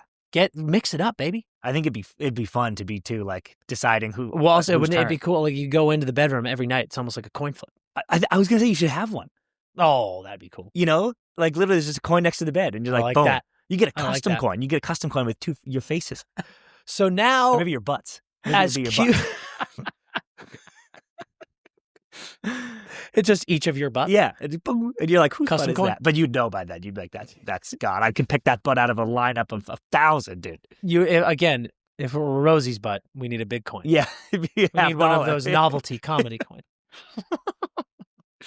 So, even as cute as the banana socks are, this is the new loop in the roller coaster of this episode. We're now in kind of the like, okay, things are getting complicated here. Yep. And we get that with Elena has a conversation where she calls Kip out for being in love. And he's like, I'm in love. They're watching the game. And he's like, I've never been happier. I know it's complicated. We see him talking to his dad. There's so much love there. Yeah. He's waiting for the college application. He's like, I haven't seen you in a while, but you know, like, I miss you. And we're starting to feel the tension of like Kip's being like, damn, like this is intense. So he gets a text from Scott, and Scott's like, there's something waiting in the closet for you. He goes home, opens the closet. There's a tux there waiting for him. I was certain he was going to open the closet and it was going to be just space cleared out. Oh, being like, that's lovely. Like, move in. That's way sweeter. And dude, I thought that was about, I was genuinely, guys, like my knuckles were clenched because I was like, that is going to be a haymaker, because you could kind of feel where this train was going of like event. They're going to have this. And I was like, if this fucking comes on the heels of Scott being like, move in with me, I was about to die. But although like they're kind of like living together already, the implication is that dude, he's like he be living there. His dad hasn't seen him, but like you I'm not sure if all of his stuff is there. So I thought that was going to be like this haymaker gesture, but it's the tuxedo. I have something to say about that. Okay. He took a long time to look in the closet. I wrote that down too, Chris. I can't believe he waited this long to go in the closet. Dude, he got if there was like this is a surprise in the closet, I would go there immediately, especially after all the serial killer talk. It could be someone's skin. Yeah. Good God. He got a text leaving the store, I think. Yeah. Said, I have a surprise for you in the closet. And then we cut to him like on the couch, like looking at the text again or something. I'm like, the first thing you did when you walked in the house wasn't go to the maybe we can assume he was talking to his dad when he got up. I was like, holy shit. It was a long time. And then Empty Space is amazing. I thought it was going to be the art piece. Oh, that would have been nice, and too. I was going to be like, that would have been really nice. Yes. Yeah. I was actually kind of bummed when it was the tux, honestly. I was like, a tux? Well, you have a million tuxes. This is bullshit. But they're at this gala event. Scott and Elena meet, which I didn't love because I was like, you two know each other. He's been to the smoothie shop so many times. Yeah. And like they've interacted. Yeah, fair. So when he's like, nice to meet you. I would have liked nice to officially meet you or something. Right. I'm like, come on, we know each other. But Scott is cool about Elena knowing. Kip's like, she found out and like I had to tell somebody. And he's like, yeah, dude, like that's cool. They dance and Elena gives Scott a speech about keeping Kip a secret. And she's like, dude, Kip is amazing. He's brilliant and he deserves all the love in the world. And at first I was like, overstepping here a little bit, Elena. Like Kip literally just told you that he's in love and the happiest he's ever been. This could blow everything up. But then she hit Scott with and so do you. And I was like, episode of GOATs, dude. Elena? I was so ready to be like, Elena, chill. No, I didn't like that. I didn't like that. She was, which I get. She comes out, she's like, Kip is miserable. Oh, Yeah. dude, She says, I didn't like and that I'm line like- either. It That specific line, I was like, no, he hard. isn't. That's why, like, at the beginning, I was like, Yeah. yo, Elena, come on. I'm like, it's been 2 months. Yeah. You're asking somebody to come out after they've been closeted for so long. Yep. And I know that's like tough for Kip, obviously. But I'm like, Kip also got the golden ticket here. Yeah. He's in the penthouse, Yeah. everything he could ever want with this absolute stud. Yeah. I'm like, I But think Kip's a stud, too. Kip's a stud too. I'm like, I just don't think that when you're being like protective of somebody that you necessarily need to antagonize the other person. Yeah. I think that there's a way of doing it that I didn't appreciate how Elena was doing it. Especially that And you know line. what, Sean? I hear that. I for me, she landed the plane a little bit, or a lot of it for me personally with the and so do you. Because it was Yeah. like that so do you meant a lot. Like a lot of almost, different things. I wasn't even expecting it. It almost surprised me because the rest of her speech Was so hard, Right? Yeah. I agree. I have something about this, but I'll save it for a discussion at the end. Yeah, we're wrapping up here. But in that scene, I couldn't believe when she goes, I'll go get drinks. And Yeah. Kip, his name's Chris, by the way. Yeah. She goes Christopher, yeah. speak. We Dude, might start calling you Kip. I cannot believe that Kip and Scott were spy talking in that scene. I was know. like, talk normally. Dude, why are you two spy talking? You look weird as fuck I thought right that too, now. yeah. Like, literally just speak. You're like at the you're like, hello, this is a person at the gala I'm talking to. I thought it was more because it was such an intense conversation. They couldn't, if they had looked eye to eye, it would have been too intense. I'll buy that they would have Too started up. crying. Yes. But I think if I saw two people spy talking at the gala, I'd be like, something drug deal going on over here. I don't know what What the that hell is. is going on with And these this is two? Scott's event. Like, what Yeah. the fuck? So here, Kip invites Scott to come to his birthday. His birthday's coming up. He wants him to come to the Kingfisher. Kingfisher's the name of the game. Yep. And he's like, you can just come, stop by, say hi as my friend. It would mean a lot. And Scott's like, I can't do that. I'm so sorry. And then he also gives him, he's like, hey, like, I'm in this with you. In a few years, I can come out and we can have a normal life. But like, it's going to take a while. And Kip, again, the GOAT, is like, dude, this is back at the place. And he's like, I totally get it. And I get when you made your speech, you're protecting your family. But I have a family too. Yeah, and I miss fuck. my dad. To literal tears. I was Very like, good fuck. communication on both sides. Dude, Incredible, these two, they just say, and this is how every relationship should be. Just say how you fucking I wrote, feel. both of these guys have been so reasonable and respectful. Yes. Like, it's actually insane. and Chris, this is such a great example of in TV and film, you can do this and everything can be great still. Yeah. You don't need all of this, I don't know how to communicate, I don't know how to speak. There's just as good of drama and just as good of emotions if you just say how you fucking feel. Because Scott planned surf and turf. It's not like he was Yeah. like, I'm not doing anything for your birthday. Yes. He's like, I wanted to do something Unbelievable. too. So Kip is like, dude, I love you. They both say I love you, which I was like, oh, Me too. my That was a God. great one. That was a Um, great L-bomb. So yeah. smooth. But he says he misses his God. family, misses his dad, and he heads home. We then cut back to hearing Scott's story of how Cool. when he was 12, his parents died, got hit by a drunk driver. He was taken in by this presumably church or charity, and he has gotten involved in this charity because they gave him hockey and they gave him a family. Amazing. The end of the episode, three moments actually. Kip gets home. His dad has mail for him, and he's like, he feels pretty big. Implication that he's gotten into to school. And great subtle acting by Kip's dad there of he's being a little like not as lovey because he's like, fucking hey, man, where you been? Yeah. Then he sees Kip is sad. They forget about the mail. All he's worried about is taking care of his son. His boy. Incredible. Truly incredible. We then see Scott watching Kip at the Kingfisher, like Catch Me If You Can vibes. Bro. Like he's just like, he showed up in his own way. In the Groucho, he's In his art gallery. Yeah, he's like, costume. there's a creepy guy outside. But then we flash to Sochi. We're now back to the timeline of the show. Scott's still wearing his banana socks. Gold medal game. Cute as hell. End of episode 3. Chris, Did Canada win? I can't remember if they said that. I don't know. I don't remember actually. He's like, hey, it's a gold medal game. I know. So USA's in the gold medal game. Yep. That'd be cool if we got a retroactive gold medal. Again, it was amazing. Yeah, because we came 4th in 2014, wasn't it? Yeah. Yeah. Not good. So we'll get into our awards and final thoughts, but I think you had one thing to say first. Yes, because I said to Sean, I was like, I left that up. You guys had primed me that it was so sick, and I left that episode kind of reeling in a lot of ways where I loved the ep, but there was so much depth, so much more depth in that episode than the other two by miles. Yeah, but I was also missing the boys, like my lighthearted boys. So it was like so fun watching them navigate and like be funny and mean to each other, whatever. And I like, Christ, there was almost sadder. No, the ending of this one was so sad too. It was dude, equally so sad. I was not prepared for how much this show is going to break our and I don't know if you guys have been seeing the comments on the YouTubes. People are like, wait for episode 4, boys. You think your hearts are broken now? And I was like, fuck me, dude. What the fuck? But to go back to the Elena speech and just in general, and I think obviously I skew towards, like, I'm biased towards the hockey player in this story, right? As like we're navigating this story, and a ton of fans are watching the show not as a straight hockey player, right? Sure. It is hard. I think take right now. This is 2014, right? Yeah. But take right now the waves, the ripple effects. If an NHL player right now, a star, was like this, I'm openly gay, by the way, this is my boyfriend, would be insane.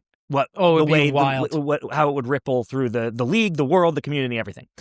And I just, sometimes I'm like, man, that is a massive thing that you are asking of Scott. Like in this point, like not only is it just a person who's closeted, and she's like, please, like do this for him. He wants to be shown off, and you deserve it too. I'm like, this is an outrageous act. You would be jeopardizing his career, like his entire livelihood. His whole life. Yeah. And I sometimes think that's not appreciated enough in this, where like in this drama, they're like, come on, Scott. And I'm like, no, dude. That's like, why I actually watched the show being like, he literally can't. You're asking him something he literally cannot do. You're stealing one of my awards here. Okay, sorry. We can go right into awards then. Let's get into Too Horned Up. Chris, why don't you start? Okay. I had a few in this episode. It was crazy. I guess I have to, since I'm going first, I'll just do the pickup, can I fuck you? Like, I literally was like, oh my God, dude. That was an incredible moment. That's an incredible game. I'll go, Sean, because that was mine. The first pickup after the blueberry banana smoothie. Holy shit. I'm not kidding you guys. I audibly shouted. Yeah. I was like, oh, Scott. I was like, yeah. Whew, that was hot. Actually, you go, because I don't want to say this in case it's yours, but I thought you were going to say something else. What's yours? Maybe not what you're expecting, but I really liked the or. I choose or. Oh, dude, yeah. That line that was so horny. spicy. I thought you were going to say that. That was horny. Whole interaction. Yeah. Yeah. You want the full tour? Or... Yeah, with the shirt off again. Oh my God, Yeah. dude. I choose or. I choose or was really horny. That was a great one. I also flagged the shirt in the first scene. Like him just walking in with the shirt. I was like, he's a sweaty guy, dude. He's an elite athlete. I loved that, dude. I don't even know what to do here. What are we doing here? I have one that you were going to love. Oh, really? Yeah. What are we doing here? They're so minimal because I thought this episode was just fantastic. I mentioned it. I did love the newspaper. I felt that the newspaper was just like, it's 2014. Like we were already on our phones and shit. But it was Scott and Elena going, nice to meet you. Because I personally was you guys know each other. This is like, again, all I needed was a officially meet. Yep. And I might have forgotten something, so I need to ask, and maybe you guys remember. Yeah. When he goes, hey, I come to perfect my game, so I have the same smoothie. Yeah. Kip goes, are you crazy superstitious? Or there's one scene where he's asking about crazy superstitions. Scott starts listing his. Do you remember what they are? I don't quite remember all of them. Okay, me neither. And I was watching, it was like 2 a.m. when I was trying to finish this, so I should have gone back. Because something happens at the very end of the episode that is either the most ridiculous thing I've ever seen or a listed superstition. The socks over the banana socks? He put socks over, yeah, but it's beyond that. Oh. And I thought you were going to fucking lose your shit. I couldn't believe I didn't have a text from you. Do you know what I'm going to say? No, what is it? Dude, he has the banana socks on, and he's like, gold medal game, dude. And I was like, oh, cool. And he puts his right sock on, and then he pulls his left sock on, and that's the last shot of the thing, I think, or one of them. And he is wearing a sock with an R right on his left foot, which you fucking hate. Oh my gosh, I didn't clock that. And I was like, did you just put the right sock on your left foot? And I can't remember. Before the comments kill me. Fuck. I can't remember if at the beginning he goes, Yeah, I'm not that bad. I wear opposite sock. If he does, incredible shot and attention to detail. If he doesn't say that at the beginning, then you need to be shot into the Disagree. Because what if, and he says when something goes well for him, he needs to do it. What if one game he accidentally put them on the wrong foot and he played great? But I would like to know that before I zoom in on the R. Sure. There was they might have. I just can't remember. I can't remember. Specifically zoomed in on the R or just like on the sock? It's on the sock. He's like pulling his sock over and you can see the R on his left foot. And I was like, oh no. Yeah, comments. Guys, let us know if that's mentioned because I didn't clock that. My other one, in case that was a great moment. Well, wait, let Sean go. Well, fair. Yeah, I mean, there wasn't a lot of hockey. Yeah, there wasn't a lot to be upset about. There wasn't a lot to be upset about at all, except for Scott being so out of breath while everyone else looks like they just came back from lunch. It looked like that was a scene implying that Scott can't hang anymore. Yeah, it looks like he was out of breath 30. in a 5-1 loss. I was like, why are you getting a little bit too old? But he's only like 20. Yeah, I think he's. Oh yeah, young. you're right. He's young. He's even younger. He's young. I know He's it's Kip's 26th birthday. Yeah, and he doesn't look too much older. No, than Kip. Scott is young. Like he's a vet, but he's not. He ain't old. Yeah. Him being so bad on the road was. Like, I always joke about they make people too good just to show they're good. They're like, he hasn't scored 2 goals. They were trying to show that like Scott likes Kip so much that like away from New York, Scott is horrible. I was like, all right, he's fine. He's fucking it all. He's like team captain. Okay, and then my do I love this? Yep. Was what you were alluding to, and what I made a point to mention was my favorite part was Scott's explanation of why he can't come out. Mm-hmm. Again. Thought it was so important to the show, so important to this whole story and world, and it was so beautifully done. Every piece of intense conversation in this episode was perfect, magnificent. Yep, the way everything Scott said and the way Kip took it in and the way he responded, just incredible. I really liked Kip's dad. Oh, I want to see. He might be my favorite character in the show. I want to see more of his dad. I'm fearful that we won't see more, but I want to see a lot more. Utterly brilliant. But yeah, I think that again, it's like 2 episodes in a row. The endings just hit so hard. Haymakers, man. Yeah, fucking heartbreaking haymakers brutal, at the end of these fucking episodes. Mine was. This is a very esoteric one, but it was in that moment, and I've just made my speech about how I feel like what they're asking of Scott is very hard. In that scene post-gala with the old fashions, both dudes stood firm on what they believed they need in this moment in their lives. And I'm not like, I wish they didn't need some of those things. I wish Scott could just come out. But Scott was like, I can't, dude. But I love you and like I will do things for you. And I'm presenting a plan. I'm not just going like, it'll work out. Like he's like, dude, this is what I need and please be with me. Yeah. And then Kip also going, I need more than that to feel, vindicated and validated in my life. So I'm going to leave and see my family. I was like, oh man, no one caved. No one caved and no one reacted meanly. Yeah. It was just like, we both love each other and this is what we need and they're not aligned right now. I know. And I was like, oh my God. What do you guys think is going to happen? Do you think that they're going to have to break up because the timeline's too long for Kip? Or do you think that it's going to force Scott to come out and deal with whatever ramifications that Dude, comes with? I think both, but I think down the line. Because I think we're going to see Kip in school. Yes. Again, I don't even want to say this because I will also say this, guys, in the comments. Try not to spoil anything. No spoilers. There have been a couple spoilers in the comments, and I love you and I love your passion. But we didn't read the books, and we're watching these as we review. So no spoilers. But I think they're going to have to separate for a bit. I think Kip's going to go to school. Yeah, because I bet it's far. Like they brought up Boston. Remember, he's like, I know we hate Boston. I was like, oh fuck, I bet he's like, like maybe I go to school in Boston, and then maybe Scott's on the road, sees him wherever he is on the. Oh that'd my be God, gas because he's playing Rosenoff in Boston. Fuck. Anyway, is this a cautionary tale for Shane and Rosie, where even if they are super, super communicative and super, super healthy, they still need to be honest with themselves in the public eye for them to be truly happy? I think so, especially Sean. Shane. I think he's going to be like, this Dude. cannot be, dude. Can you fucking relax this episode? This guy's emotional compass. Dude, do you think I also hadn't even thought of this.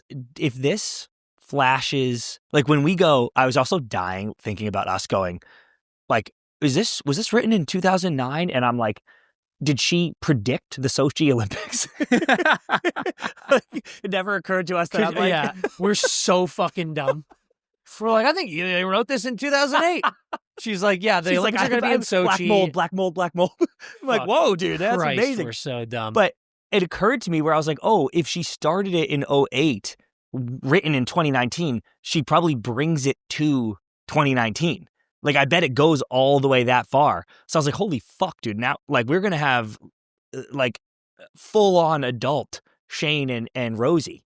And that's going to be fascinating. You know, I'm so excited to see that. Maybe Kip and Scott, after Scott comes out of the MLH, and they become out, that will make Shane what a sick prediction. and that would Rosie be awesome. more comfortable. Scott retire. We get far enough in the timeline that Scott retires, even though I think he is probably too young. But if we got far enough in the timeline that Scott retired, he leaves for Kip.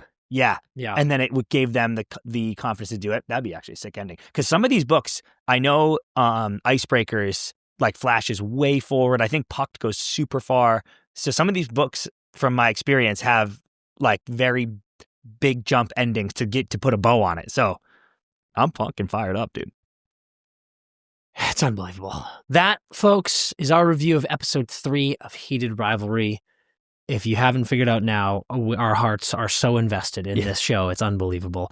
You can catch episode 4 review top of next week. We're going to keep riding this train with you, babes. It's unbelievable.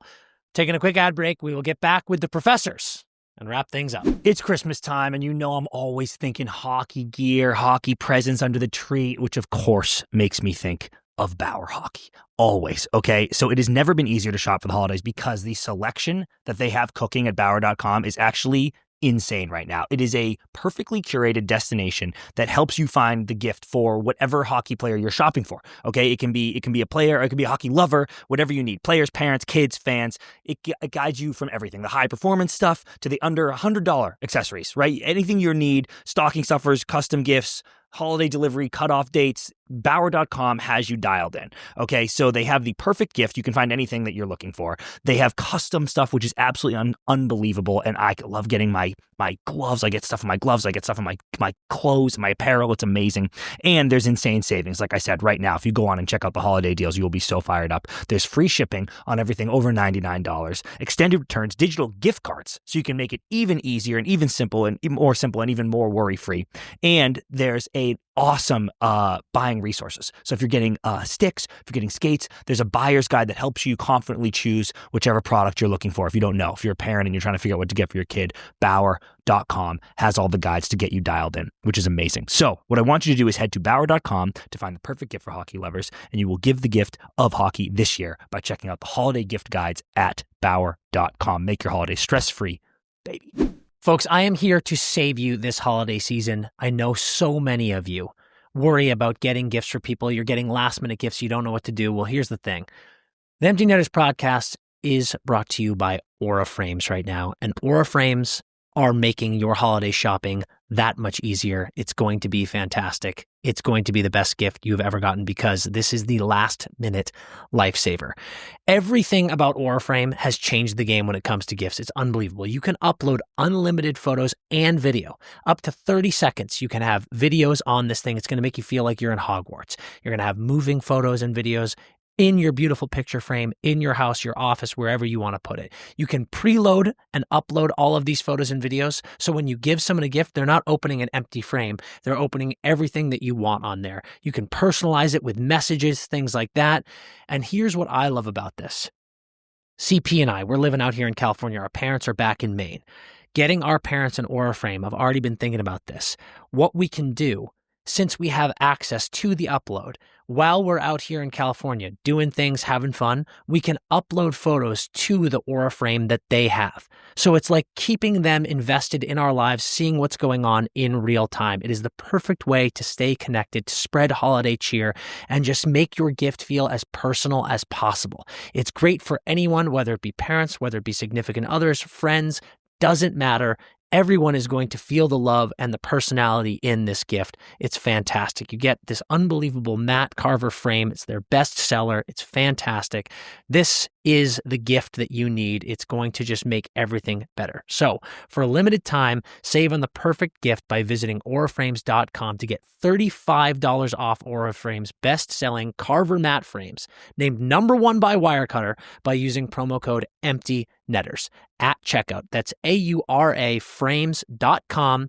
Promo code EMPTYNETTERS. This deal is exclusive to listeners, and the frames sell out fast. So order yours now and get it in time for the holidays. Support the show by mentioning us at checkout. Terms and conditions apply. Welcome back. Welcome back. Take your seats. It is time for Professors Puckline. We've just had a very spicy segment on the show. Now we will cool things off as far as horniness. Well, but heat things up. Beg to differ. As far as action. Beg to differ. As far as action. We did not do very well in the Mega Parlay last week. The Mega Parlay. Unfortunately, it was quite bad. Quite bad. 5 and 8, gentlemen. 5 and 8. As you will say, sir, we can always do worse. But we were betrayed by the machines. I did want to call out we were betrayed the Valley Girl. By the machines. The Valley Girl of ChatGPT. Absolutely terrible. Said, Leafs, Oilers, I can't decide. Pick one, madam. Leafs, she says. No, Oilers, you're fired. Truly, truly despicable. Unbelievable. Despicable behaviour by Miss ChatGPT. However, we were 5 and 8. So if we were 5 and 7. So perhaps we give her another chance. Didn't do quite later. Better, to be honest. Life on the line. Parlay. Recap. 2 and 2. 2 and 2. And I believe I was 0 and 2. They were both yours, Daniel. They were both yours. And Unforgivable. Unforgivable losses. I took the magic because you, in fact, did a rhyme 2 weeks ago. One, I said, I did not rhyme. I did rhyme. One, I took the rhyme. I took it. Took the rhyming magic from me. Yes. And it cost us, didn't it? 2 and 2. You're a selfish twat. I did rhymes again. You always have been. I can delete them. I don't know. We're drowning. Friday fade. Listen, there were only 2 matchups. There were only 2 ties. And it's quite difficult. We knew it was either the Blues or the Spunk. We knew that. We said a fade. You could only fade the Blues or the Spunk. It turns out it was the Blues. We went Spunk. We blew ourselves. We have a bit of a mess on our hands. You said it wouldn't be horny. It was premature. We blew ourselves, and it was Spunk. This week, Daniel, sir. Friday fade. Canes at Panthers, Canucks at Islanders, Jets at Avs, Devils at Mammoth, Stars at Ducks. There is a fade screaming at me. I don't know how. I believe there was truly only one option, and it is the Bo Horvat Bowl. It's ringing in my ears, Daniel. It rings. You close your eyes, you hear the ringing. The Vancouver Canucks, bottom of the league, traded away the best player they've ever had, going on to take the red-hot New York Islanders. There is only one option here. There are so many games. All of them look like decent matchups. And now we have an opportunity to take Vancouver against the New York Islanders. That is the fate. It's been screaming it all along. The other matchups are tantalizing. It's a wonderful Friday of hockey. It's a brilliant slate. And you look at the games and you say, well, if there was one winner, I know what it is. It's the Islanders at home. Fool! You take the Canucks. You'd be a fool, sir. And a damn right fool. Therefore, fade. We will fade the Islanders, and we'll be taking the Canucks to win. Canucks money line. How are you? Friday fade. Saturday Selly. We said to you that Nathan MacKinnon would be an anytime goal scorer against the Preds after the split. Recall the split, gentlemen. Recall the burn and learn in the split. How's this for sharp? Nathan MacKinnon scored 1 minute and 26 seconds into the game. Not even a full power play into the match. Nathan MacKinnon on the score sheet, getting you your Saturday Selly anytime goal scorer. That is sharp action. Again, I will say, what do we need to do here? to get you on board. Sharp as British wit. You think, I don't want to sweat. I don't want to sweat in anytime goal scorer. How's a minute and 26 seconds? Didn't have to sweat. You wouldn't sweat in a sauna. The perspiration was as wet as a fucking desert. Now, Daniel, this week, to stay hot, when Yes. perhaps you can sweat, there were 3 I identified. I would like your opinion. Leo Carlson home versus who are they playing? Not the Ducks. I wrote the Ducks. The Columbus Blue Jackets. And they're playing the Blue Jackets. And then Daniel, they lost. It's another burn and learn. So That's another burn and learn. They lost to the Jackets, and he did not score. This is a McKinnon situation again. That's why I highlighted him. Secondly, Matthew Boldy, 7 career goals in 11 games against the Oilers. They have below average goaltending no matter who is in net. And the Wild are hot, touching something. I'm touching something. Hot. And then Macklin Celebrini against the Spunk. Macklin cannot be contained at this moment. I love Macklin. I also, an anytime goal scorer that we have not yet visited, who is at the top of the league in goals scored. Oh no. Sir Morgan Geekie of Boston. Geeky.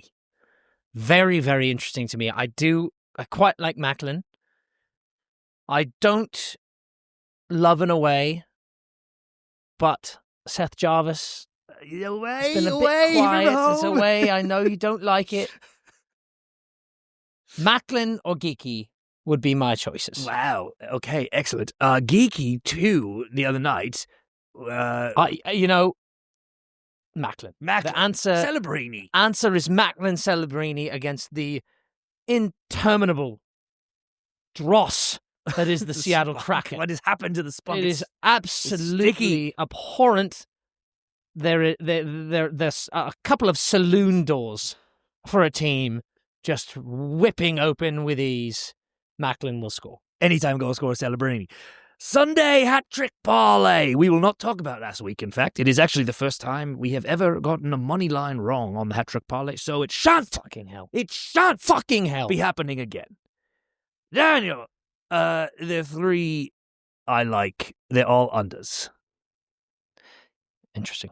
Sens at Bruins. This is a dastardly weekend in hockey. Yes, it is. So I many actually cannot games. believe this. Sens at Bruins, Leafs at Stars, Jets at Mammoth. I like the under in all of those. Do any of those get your radar beeping? Jets at Mammoth under. I'm intrigued by. And I believe that's it.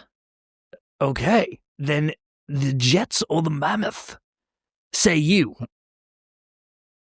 You know how I feel about betting against the Mammoth. It does I not do. go well. I know. But the Jets are quite difficult, although there are high chances that Connor Hellebuck will be starting in this game. That's interesting. So we will take. Hellebuck bump. We will take. Oh no, Hellebuck drop. It's Hellebuck on the road. Hellebuck drop. Something to consider. Mammoth money line under. Hold on, sir. Oh. I've not made my decision. Christ. Now, do we like that? Or do we like a different game? That was the one that intrigued you. I quite like Bruins. I quite like Bruins money line. Washington, Detroit. If I had a certainty that Logan Thompson was in net, I would love the under in that game. And we don't know, but we could hope. I love to hope. We could hope because Caps at Wings. the Caps, it's a double header. So the first game will likely be Gibson-Thompson. So Sunday, I don't think we can touch it. Because it could go over. We chaos. We certainly cannot. So, Jets Mammoth, under, Give me the money line. Jets money line. Yes, sir. Hellebuck bump indeed. Shifley or Kyle Connor? Mark Scheifele. Shifley point. Point. First leg, Jets money line. Second leg, under. Third leg, Mark Shifley point. Hat-trick parlay. That is hopefully sharp action because neither team plays the day before. And hopefully we'll be getting a fresh Connor Hellebuck off an injury desperate to prove that he should he's a still be the starter. starter for Team USA. Now for the Live on the Beach Saturday Mega Parlay. Professor Feeney, we will start with you, sir. Flyers at Rags. Gonna go Flyers with this one. Love that pick. Daniel, Wings at Caps. For this first matchup, I will take the Capitals because of LT. Christopher, Hawks at Sens. Hawks. Feeney, Oil at Dear Wild. Sweet Lord. Connor Bedard lists Hawks on the road. They've been bumbling around. They must get a win. You're an absolute animal, sir. Oil at Wild. Is What's-His-Face playing for Wild yet? Yes, he is. His face is there. His Minnesota Wild. He's there. All right. I'll go for Wild then. The producer of the top NHL podcast is what's his name? Brilliant. Quinn Hughes, Minnesota Wild. Yes. That was Wild, correct? Yeah, Wild. Daniel Isles at Sabres. I will take the New York Islanders. Christopher, Blues at Cats. Of course the Blues are going to win because I say Cats. Of course they're going to burn me again. Feeney, Canucks at Bruins. Bruins. Daniel, Pens at Habs. Oh, I will take the Habs. Christopher, Canes at Bolts. What's a game? Canes, please. Feeney, Leafs at Preds. You know, ChatGPT was a big Leafs fan. Yeah. But I'm going to have to do her dirty, go for Preds. My goodness, he's staying with the Red Hot Preds. Yes. Daniel, Knights at Flames. The Knights. Christopher, Jackets at Ducks. Burn and learn, gentlemen. Ducks. And Feeney, Spunk at Sharks. Sharks are my boys, but yes, with a Macklin goal. Well, but I Spunk might to shoot. go Spunk with it. Fucking hell. So a Macklin goal in the loss.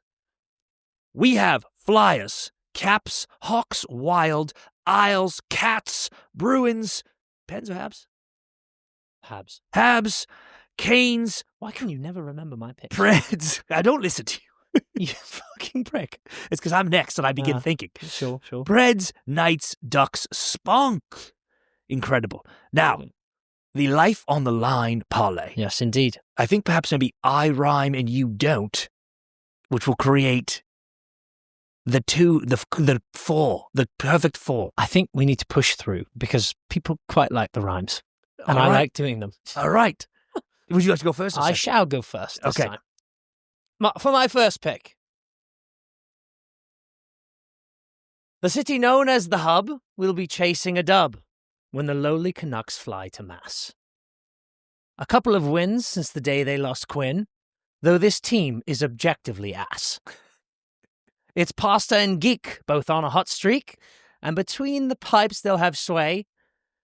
And sound the alarms. There's a surprise lucky charm, as I will be in the city that day. Bruins money line. Excellent. Excellent. And for our second pick. In Music City, things still don't look pretty, and Toronto has been on a rip. Don't bet on the Leafs is a common belief, but now the time the scales start to tip. Toe Drags, Matty Nyes, and Willie, no surprise, are all starting to find a nice groove. And while the Preds have been good, don't be misunderstood. There's a stink that simply cannot remove. Leafs money line. Bruins, Leafs, the first two legs. Leg number 3. Flies at Rags. I hope you remember this, Daniel. There's a nice little Easter egg in here for you. Okay. The Rangers and Cape Cod Chips both scream no MSG.